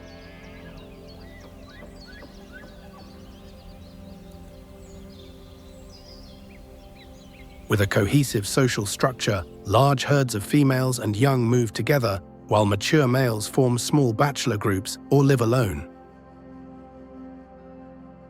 As late August approaches, males and females come together, marking the start of intense competition between the dominant bulls. Under the pale moonlight, the resonant and haunting bugle of the male elk echoes across the prairie. This distinctive call signals the beginning of the mating season.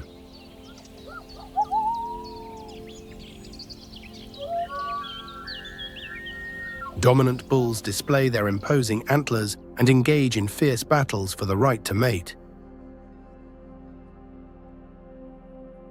Their antlers grow at a rate of 1 inch per day during the growth phase, serving as the primary weapons in these confrontations. Covered in a soft blood-rich velvet, the antlers are nourished throughout their development, but lose their velvet covering in late summer, revealing a hardened and formidable bone structure. During this period, testosterone levels peak, fueling dominant behavior.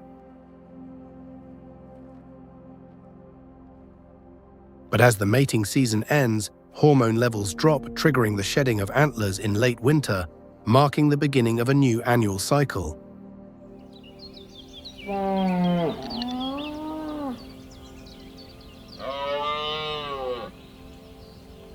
Elk are herbivores, consuming an average of 20 pounds of vegetation per day. During the warmer months, they feed on fresh, nutrient-rich grasses.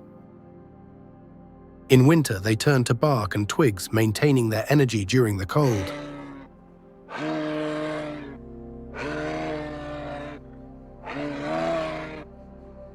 With highly developed senses, especially hearing and smell, they can detect danger from afar, ready to flee at the slightest disturbance.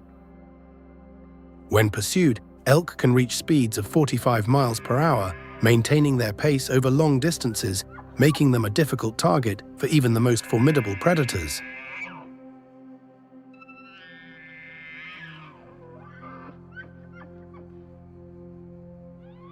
Within the Great Plains ecosystem, elk play a crucial role in regulating vegetation growth, helping to maintain a balance between plant species and open grasslands.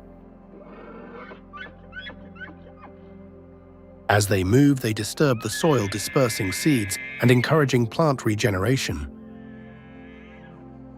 Their presence also provides a vital food source for predators and scavengers, supporting the broader ecosystem.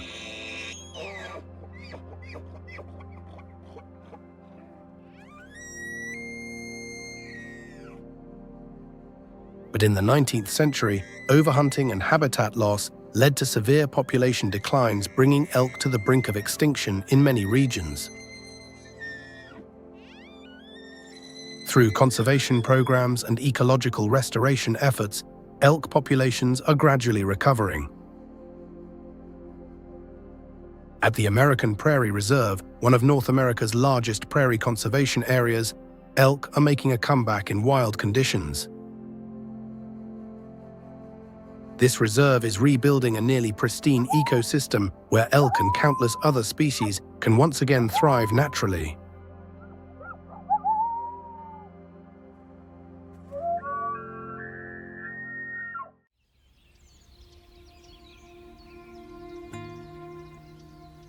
To the west, the ecosystem transitions to the mixed grass prairie, where the vegetation is shorter and more sparse.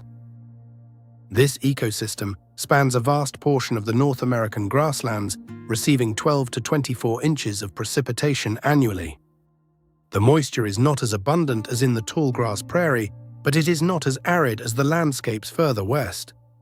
The biodiversity of the mixed grass prairie reflects the intersection of different climates.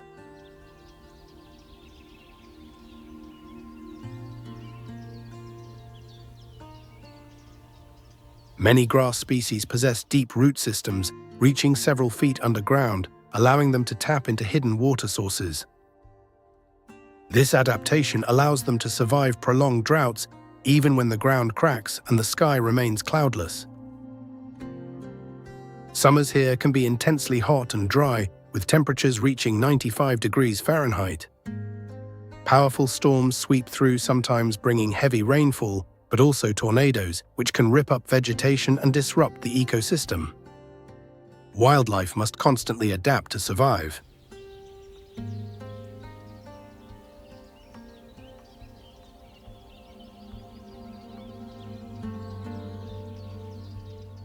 Migratory herbivores seek out greener pastures. Small rodents burrow deep underground, creating complex tunnel networks to protect themselves from predators on the surface. Winter brings a radical climate shift. Cold northern winds descend, covering the prairie in a blanket of snow.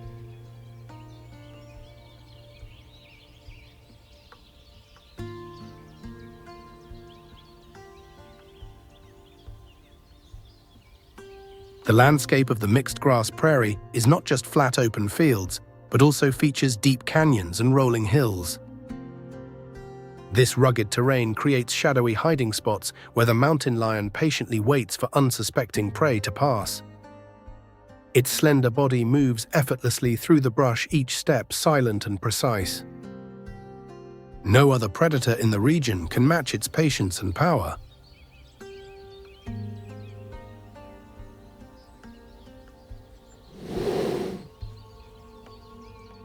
As one of North America's largest wildcats, the mountain lion is highly adaptable to varied environments, from mountain forests and deserts to open grasslands.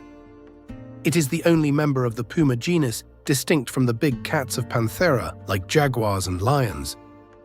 Yet it retains the hunting prowess of its larger relatives.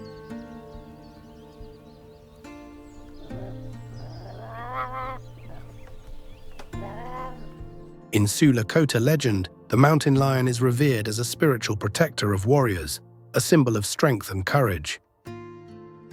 In the wild, they are solitary hunters, maintaining vast territories to secure their food sources.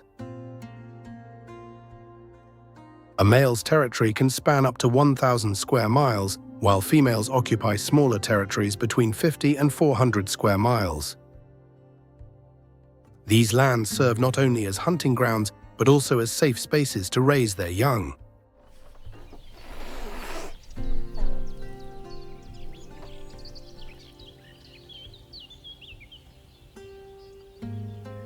Despite its large size, the mountain lion has a light bone structure and flexible muscles, allowing it to climb more easily than any other large cat. It does not rely on sprinting, but if necessary, it can reach speeds of 50 miles per hour over short distances. However, most hunts are silent pursuits. They move undetected through the brush, following natural trails and using darkness and terrain to get close to their prey unnoticed.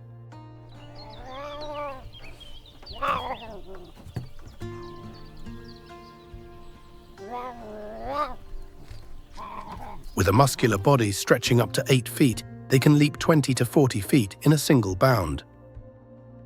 When they strike, they pounce on their prey's back, using powerful jaws to deliver a suffocating bite to the neck. These lethal pounces can take down adult mule deer, their primary prey in the grasslands. On average, a mountain lion hunts one large prey animal every 10 to 14 days.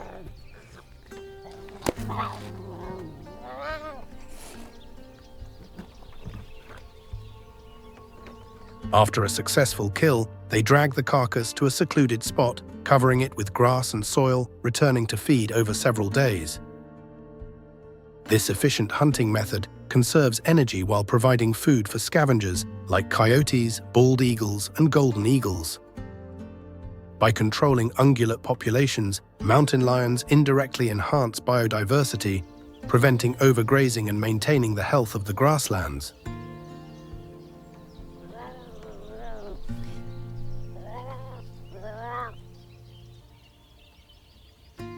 Despite being an apex predator, mountain lions have faced severe threats. During the 19th and early 20th centuries, they were nearly eradicated in many regions due to conflicts with livestock and competition with humans. As bison and elk populations collapsed, their food sources dwindled, leading to a rapid decline in mountain lion numbers. Today, though protected in many areas, they still face habitat loss from urban expansion and the fragmentation of migration corridors.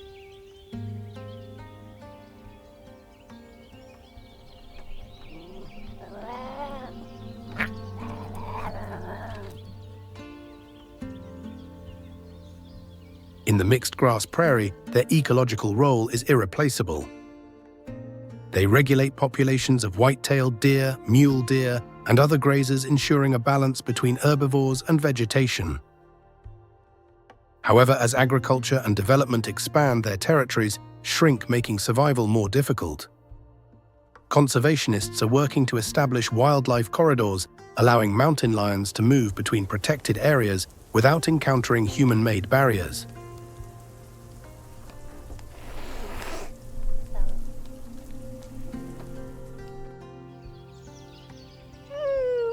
Behind the mountain lion, coyotes patiently prowl, waiting for the right moment to approach the abandoned carcass. Their howls echo across the vast prairie, carrying across the open grasslands.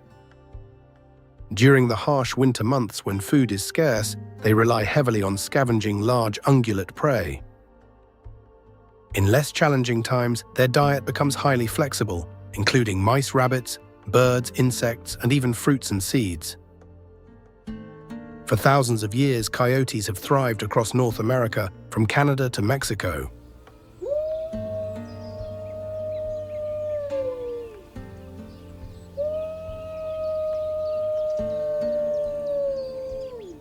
Unlike their larger cousin, the gray wolf coyotes are smaller, faster, and far more cunning. With tall ears, proportionally larger skulls, and slender faces, they are built for survival in prairie environments. In native cultures, such as the Lakota and Navajo coyotes, are mythological figures often portrayed as tricksters or spirits teaching lessons of survival.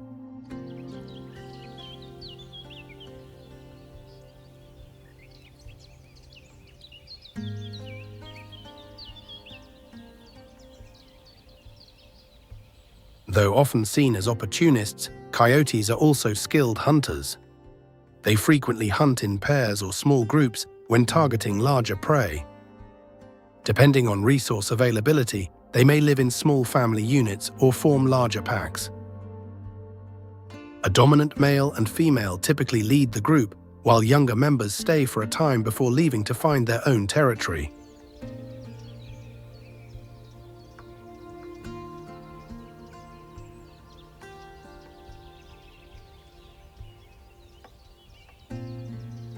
Coyotes do not have the raw power to take down adult mule deer or white-tailed deer in a frontal attack, but their hunting strategy is highly effective.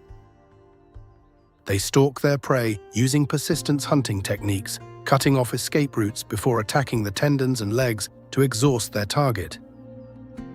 Once the prey collapses, the entire pack rushes in, ensuring nothing is wasted from their hard-earned meal.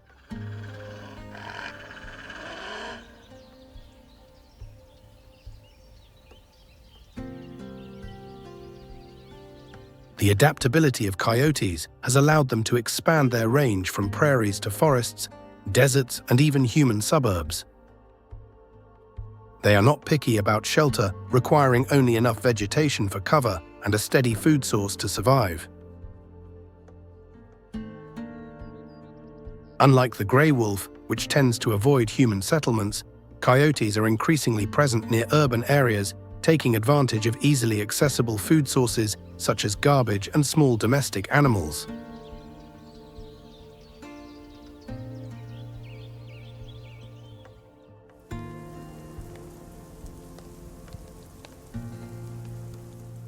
During winter, as the prairie is covered in snow, coyotes rely on keen hearing and sharp eyesight to locate prey. They can detect subtle movements beneath the snow and pinpoint the sound of tiny creatures moving below.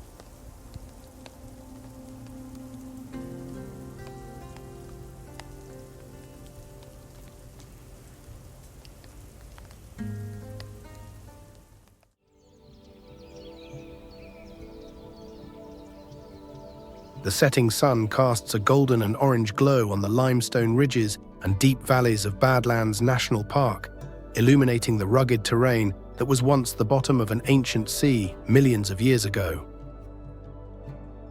During the Paleocene epoch, about 60 million years ago, this region was a coastal plain, where rivers flowed into the sea, depositing sediment and the remains of prehistoric creatures. Over time, layers of sediment built up, preserving the fossils of extinct species. As the Black Hills rose from the Earth's crust, this area underwent intense erosion, exposing colorful geological layers and revealing one of North America's richest fossil beds.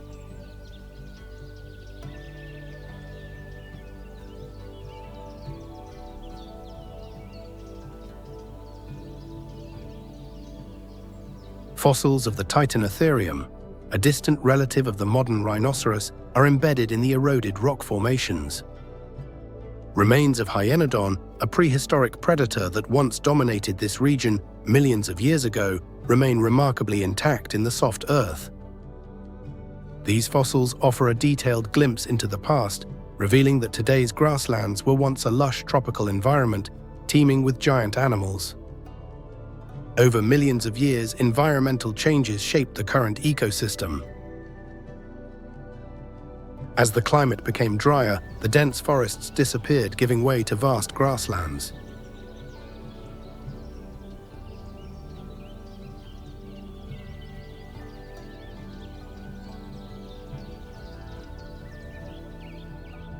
Plants like blue grama and little bluestem developed deep root systems, allowing them to withstand prolonged droughts.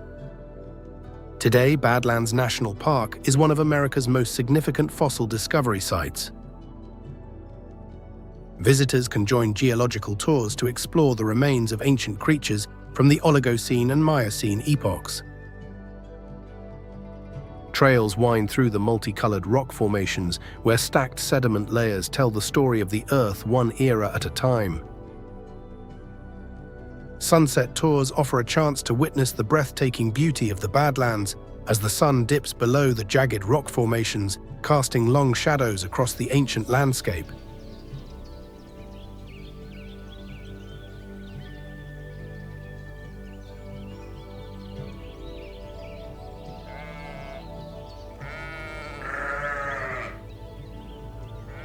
Across the rugged terrain, bighorn sheep continue a millennia-old struggle for survival. Their cloven hooves provide a secure grip on steep and slippery rock surfaces, allowing them to move swiftly across cliffs without losing balance. Their ancestors crossed the Bering Land Bridge from Siberia during the Pleistocene epoch, about 750,000 years ago, settling in the highlands and prairies of North America. The herds gradually migrated south, expanding from Baja California to northwestern Mexico, forming a vast population numbering in the millions. But then the world changed.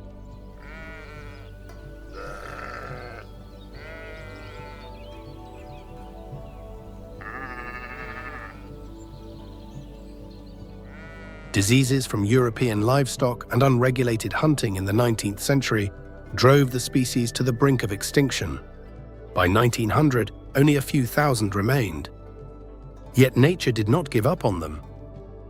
Through conservation efforts, the bighorn sheep population in Badlands National Park has recovered, now numbering between 250 and 300 individuals. The horns are the symbol of strength for the bighorn sheep.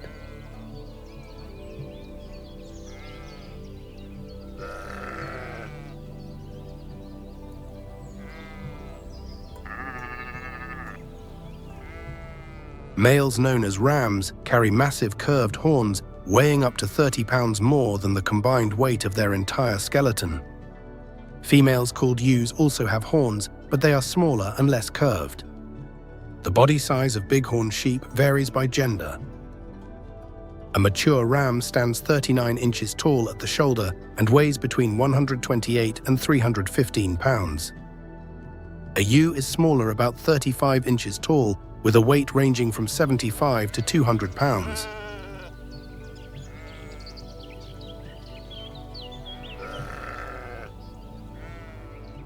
Their social structure is well defined.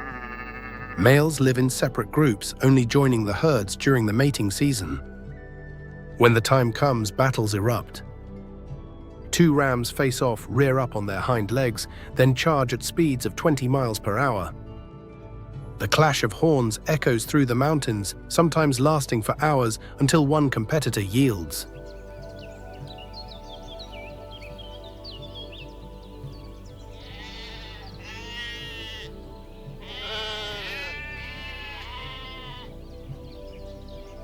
Meanwhile, ewes and lambs move in larger herds, relying on group instinct to protect themselves from predators. Bighorn sheep rely not just on physical strength, but also on specialized digestion for their survival. With a four-chambered stomach, they chew and digest food, repeatedly extracting the maximum nutrients from grasses and shrubs. In winter, they seek out natural salt licks, consuming sodium and calcium, to maintain strong bones and muscles. This adaptation allows them to endure the extreme conditions of Badlands National Park.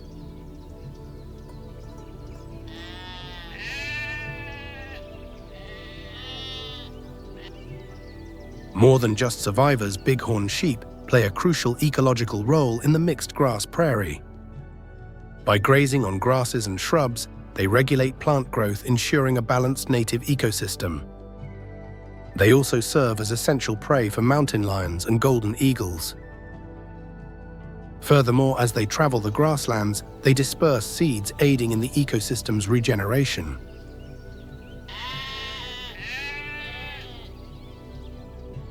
Despite their recovery, bighorn sheep still face numerous threats. Respiratory diseases from domestic livestock remain a serious concern. Climate change alters temperature and precipitation patterns, affecting food availability. Habitat loss from human expansion continues to shrink their natural range.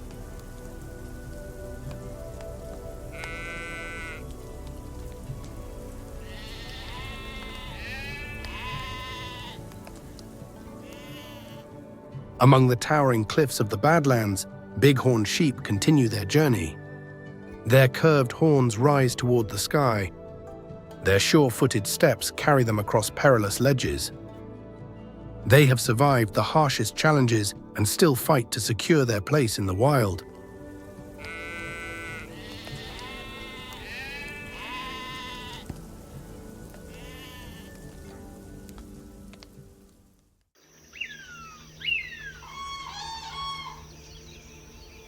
Across the open prairie, the haunting call of the whooping crane blends with the natural sounds of wind and water. The whooping crane undertakes long migrations from the wetlands of northern Canada to the southern United States, where shallow waters provide an abundant food supply.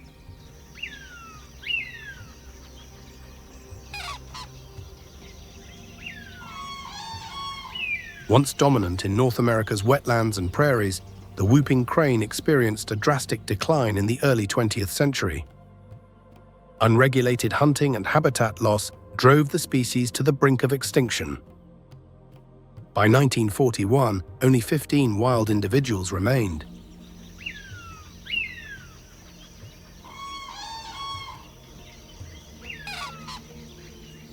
But through conservation programs, the population has gradually recovered. As of 2023 to 2024, approximately 800 individuals exist in the wild, primarily in protected areas and key migration corridors. Badlands National Park serves as an essential stopover in this rare bird's migration journey.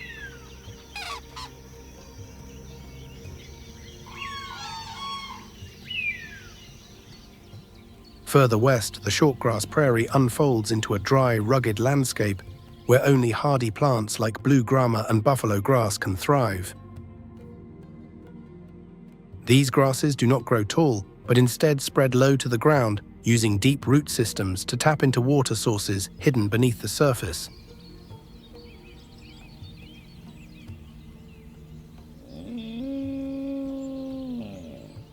They have evolved to withstand drought, growing slowly but recovering quickly after being grazed by wildlife.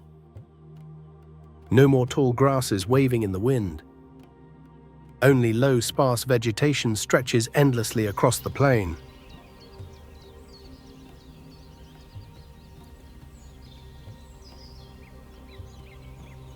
The soil here is not as fertile as in the tallgrass prairie.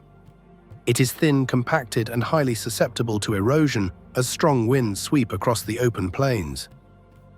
The wind sweeps across the parched grasslands of the shortgrass prairie, carrying the dry heat of an endless landscape.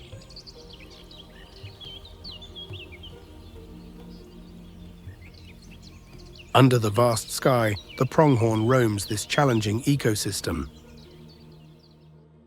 Though not a true antelope, the names American antelope, prongbuck, and prairie antelope have long been associated with it due to its resemblance to Old World antelopes.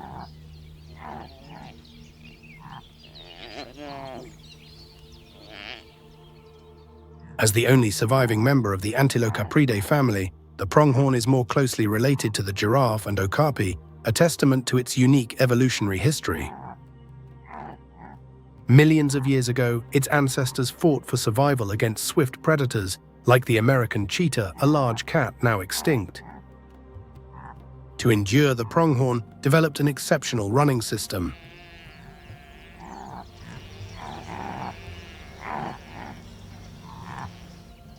It can reach speeds of 55 miles per hour, making it faster than any predator currently living in North America. Their bodies are designed for maximum running efficiency. A wide trachea, a large heart, powerful lungs, and an abundance of red blood cells allow for rapid oxygen transport to the muscles.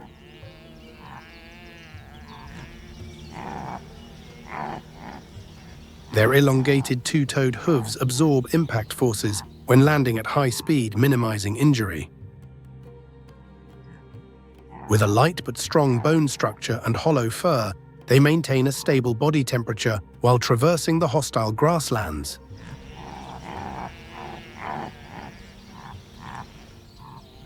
Over thousands of years, the pronghorn has perfected its survival strategy. Its keen eyesight allows it to detect predators several miles away, ensuring an early escape. When pursued, it not only sprints at incredible speeds, but can maintain high velocities over long distances, forcing any predator to abandon the chase.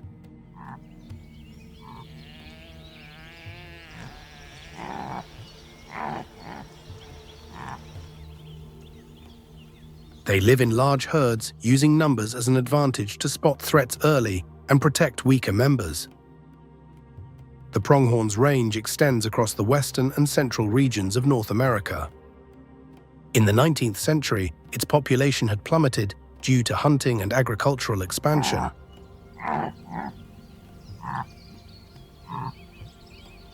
However, through effective conservation efforts, their numbers have rebounded significantly.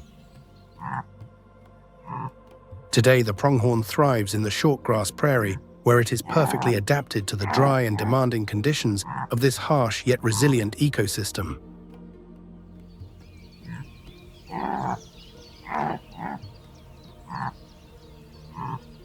The midday sun rises over Pawnee National Grassland, casting a soft golden light on the endless shortgrass plains. This is a section of the shortgrass prairie, a unique ecosystem in northeastern Colorado, where arid conditions and flat terrain create a harsh yet vibrant landscape. The prairie winds blow endlessly, sweeping across the vast expanse where the sky seems to have no end.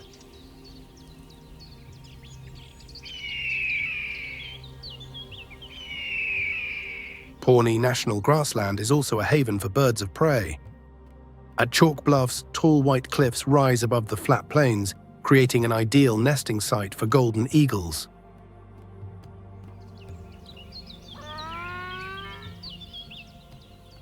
They choose high, undisturbed locations where they can survey vast territories with ease. Their nests are not just breeding sites, but fortified structures used for years and expanded each season with twigs, dry grass, and other natural materials.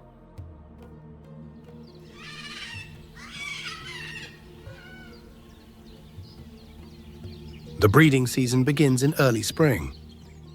The female lays between 1 and 4 eggs, incubating them for 6 weeks, while the male hunts and defends the territory. When the eggs hatch, weak and vulnerable chicks emerge.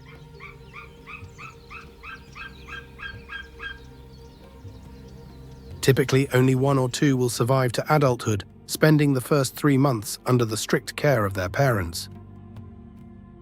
In autumn, they leave the nest, beginning a year-long journey to establish new territories, a process that can take 4 to 5 years before they reach full maturity.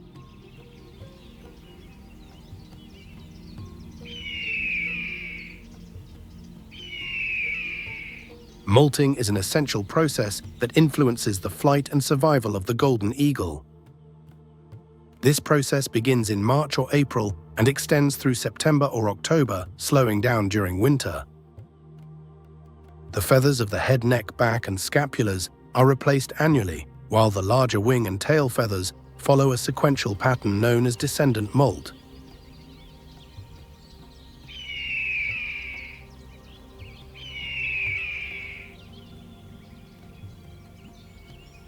Moving from the inside out, the molt maintains a protective feather cover, improves flight performance, and ensures these raptors remain in peak condition for their long hunts. The golden eagle is considered one of the most ecologically and culturally significant birds of prey. For centuries, it has been used in falconry, particularly by nomadic tribes in Asia and native cultures in North America.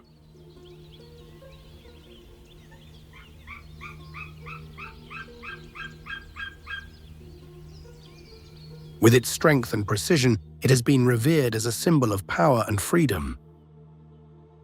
Studies in the western United States and the western Palearctic have provided valuable insights into their hunting behavior, breeding strategies, and survival tactics in the wild.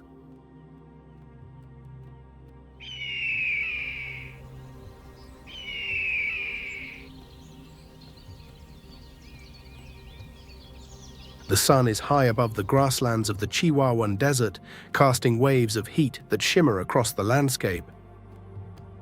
This vast expanse stretches from southern New Mexico, Texas, and Arizona down to northern Mexico, covering the states of Chihuahua, Coahuila, and Durango. It is the largest semi-arid grassland in North America, where low hills blend with arid grasslands, creating a harsh yet mesmerizing wilderness.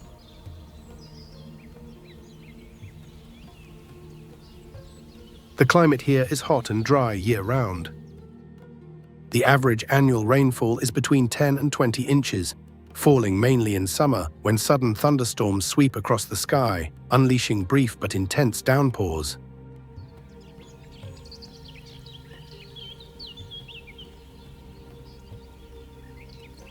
The sand and soil quickly absorb the water, leaving the ground cracked and parched as the moisture evaporates under the scorching sun.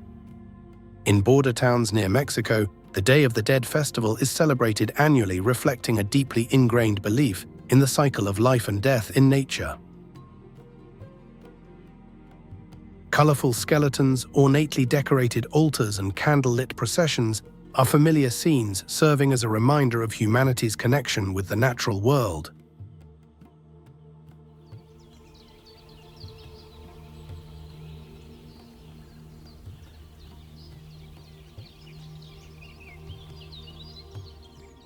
In this land where heat and cold are both formidable adversaries, where life must constantly fight to survive, the concept of renewal is more than just a tradition. It is a universal truth.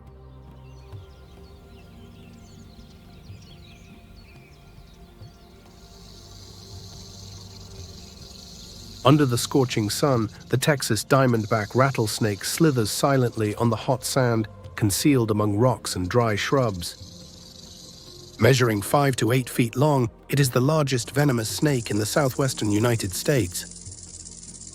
Its distinctive diamond-shaped scales provide excellent camouflage in the grasslands of the Chihuahuan Desert. The Texas diamondback rattlesnake thrives in diverse environments, from deserts and grasslands to open woodlands.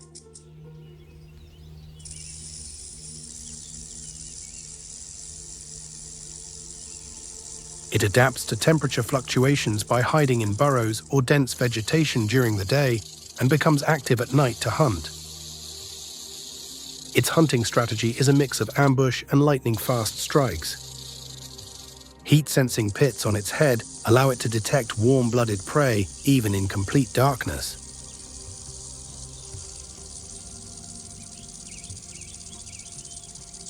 When it strikes, the bite occurs in just 0.07 seconds faster than its victim's reflexes. With a precise bite, it injects a potent hemotoxic venom that destroys tissue, disrupts blood clotting, and paralyzes the prey. Proteolytic enzymes in the venom break down structural tissues, facilitating efficient digestion.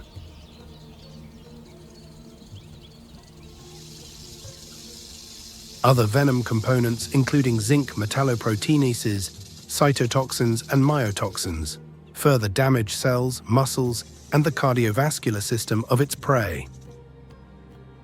Despite being an apex predator, the Texas diamondback rattlesnake faces numerous threats. It hides in burrows or under rocks, to escape predators such as coyotes, bobcats, and birds of prey like golden eagles.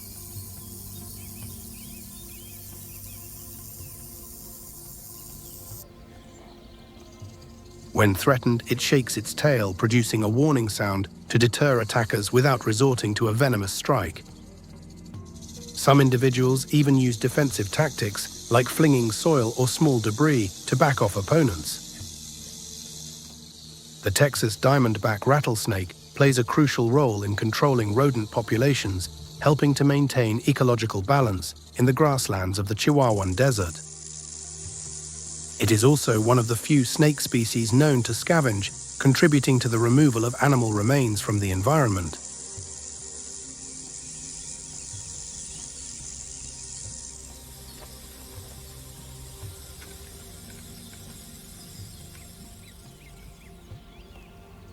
The dry winds sweep across the grasslands of the California Central Valley, kicking up particles of golden dust under the afternoon sun. Here, the climate follows a Mediterranean pattern, with hot, dry summers and cool, wet winters.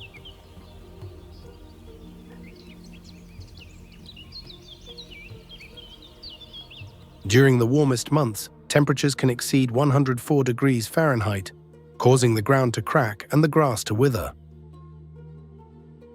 But with the arrival of the rainy season from November to March, sudden downpours revive the seemingly lifeless grasslands. Nestled between the Sierra Nevada mountains to the east and the coastal ranges to the west, this prairie was once a vast and lush expanse of vegetation.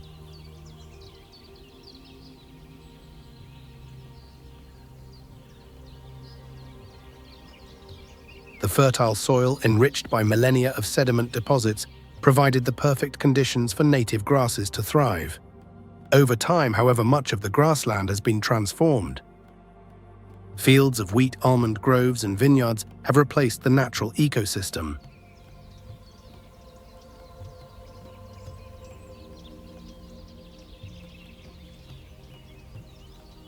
The remaining fragments, like the Great Valley Grasslands State Park, now serve as the last remnants of a landscape that once covered almost the entire valley.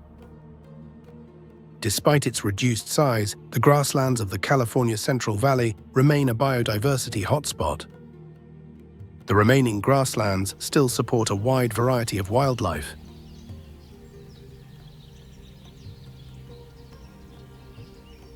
Wetlands scattered throughout the valley serve as essential stopovers for millions of migratory birds each year, making this region one of the most important migration corridors in North America.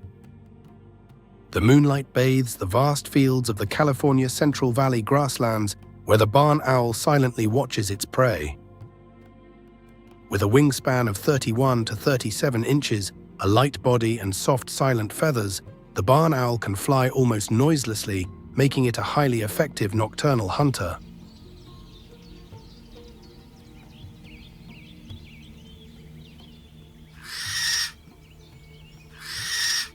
They nest in tree cavities, rock crevices, or man-made structures like barns and abandoned buildings. Each breeding season, the female lays between 4 and 7 eggs, incubating them for 30 to 34 days. After hatching, the young chicks are fed by their parents for 8 to 10 weeks before embarking on their independent journey.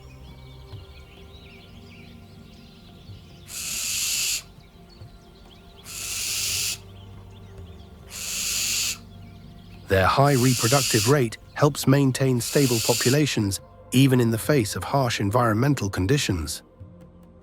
The barn owl has a global distribution, but in North America it is most commonly found in open grasslands, agricultural areas, and open woodlands. Within the grasslands of the California Central Valley, it plays a crucial role in controlling rodent populations.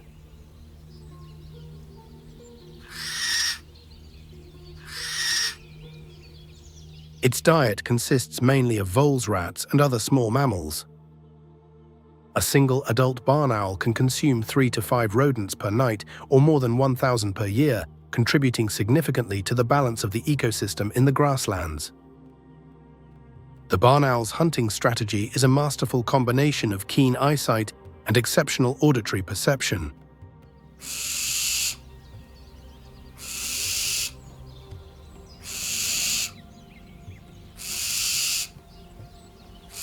Its large forward-facing eyes provide clear vision even in low-light conditions. However, its advanced auditory system is its greatest weapon. With asymmetrically positioned ears, it can pinpoint the exact location of its prey even in complete darkness. Once it detects a target, the barn owl dives rapidly using its razor-sharp talons to seize its prey in an instant.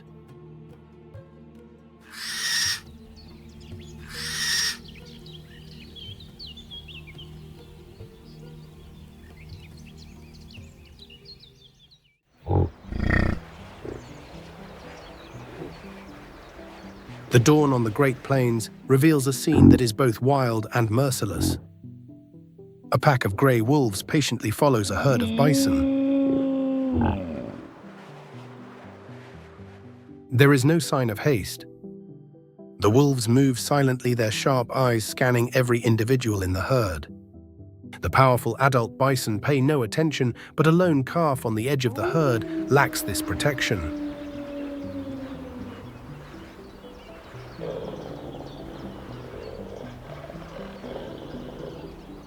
The harshness of winter has pushed the bison to their limits. Deep snow and scarce food have weakened them. The wolves' charge triggers a chase that lasts for 9 hours.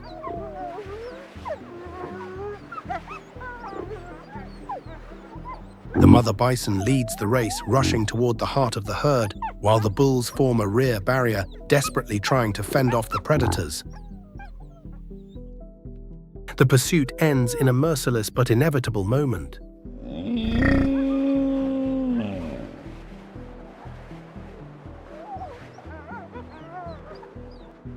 Heat.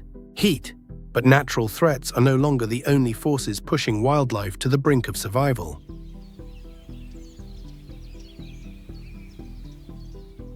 Climate change is rewriting the rules. The average temperature in the Great Plains has risen by 2 degrees Fahrenheit over the last century. Prolonged droughts have drained the vitality from the grasslands.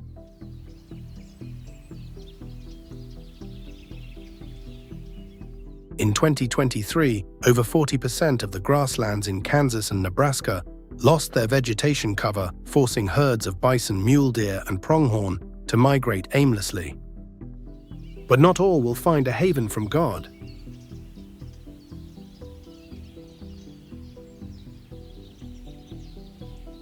The North American prairie ecosystem is not only shaped by nature, but also by human hands. Over 50% of the native grasslands have been converted into agricultural land and urban areas.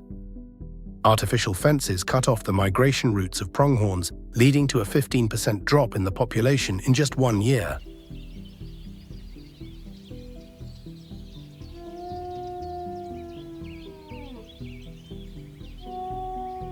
Apex predators like the grey wolf are disappearing, unbalancing the ecosystem. White-tailed deer populations are increasing uncontrollably, putting immense pressure on the vegetation. The decline of the black-footed ferret has triggered a population explosion of black-tailed prairie dogs, whose burrows weaken the root systems of the grasslands.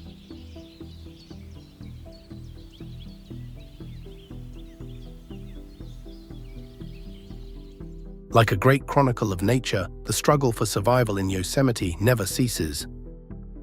Mule deer move cautiously through the meadows, always attentive to hidden predators.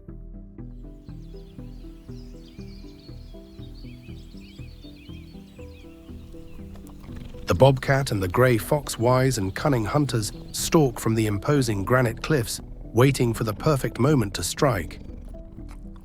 As if time itself stretches into a brief but intense moment, the bobcat leaps and seizes its target, ending the fragile life of its prey.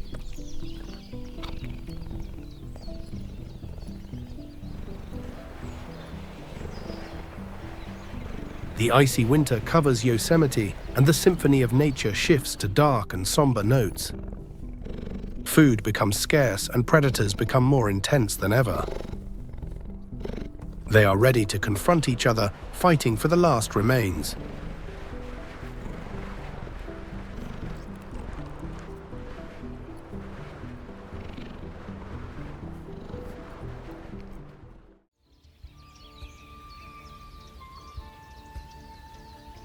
In the heart of California, Yosemite stands as a natural jewel where imposing granite cliffs and majestic waterfalls symbolize the untamed beauty and grandeur of the earth.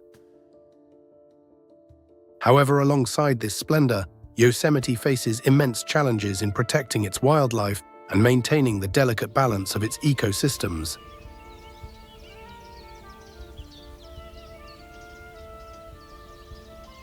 One of the most crucial steps in Yosemite's conservation is the restoration and protection of its vital ecosystems. Here, conservation is not just about safeguarding ancient forests or pristine streams. It is an ongoing battle to protect the threatened wildlife that calls Yosemite home.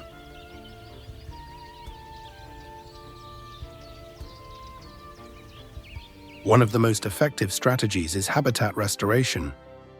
By rehabilitating damaged areas and preventing the spread of invasive plant species, Yosemite has succeeded in restoring biodiversity. Research from the U.S. National Park Service in 2023 revealed that these efforts have increased the area of natural habitat by 15% over the past decade. Managing visitor numbers is also a crucial conservation measure in Yosemite. With millions of visitors each year, the pressure of human activity can severely harm the ecosystem.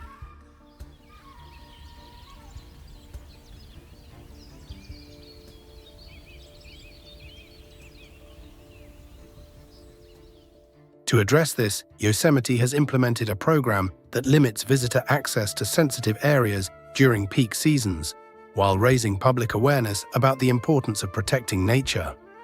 The Yosemite Conservancy reported in 2024 that waste levels have decreased by 20% and negative impacts on wildlife have significantly diminished since the program's introduction.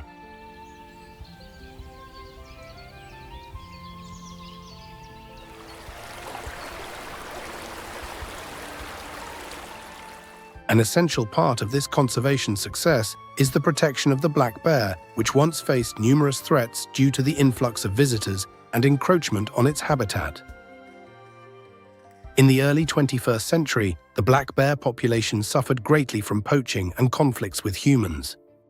However, thanks to persistent conservation efforts, the situation has improved.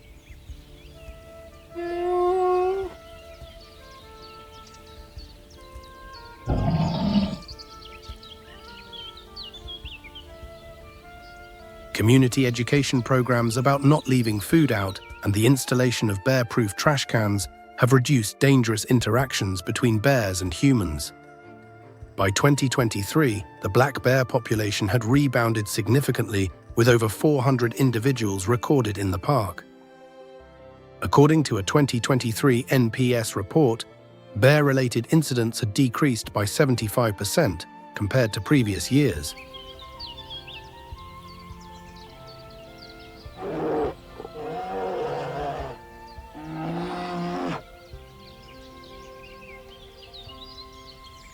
Another inspiring conservation story is the recovery of the beaver population. Beavers had disappeared from Yosemite in the early 20th century, but a reintroduction program in the 1930s brought them back, and they have since thrived. By 2023, the beaver population had grown significantly, and the dams they built have helped improve water quality and enhance biodiversity.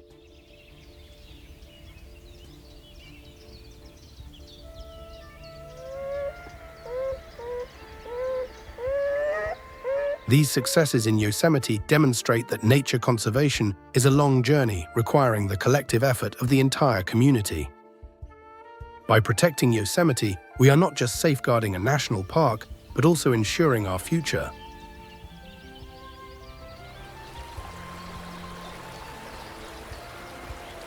Just like a gardener tending to each plant, every small action contributes to a strong and sustainable ecosystem.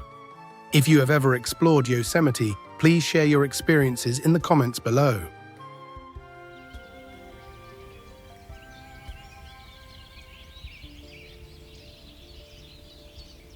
I believe that every visit to this majestic place leaves a unique impression that everyone would love to hear about. Don't forget to like, subscribe, and ring the notification bell to join us on more incredible adventures where the stories of nature are still waiting to be told.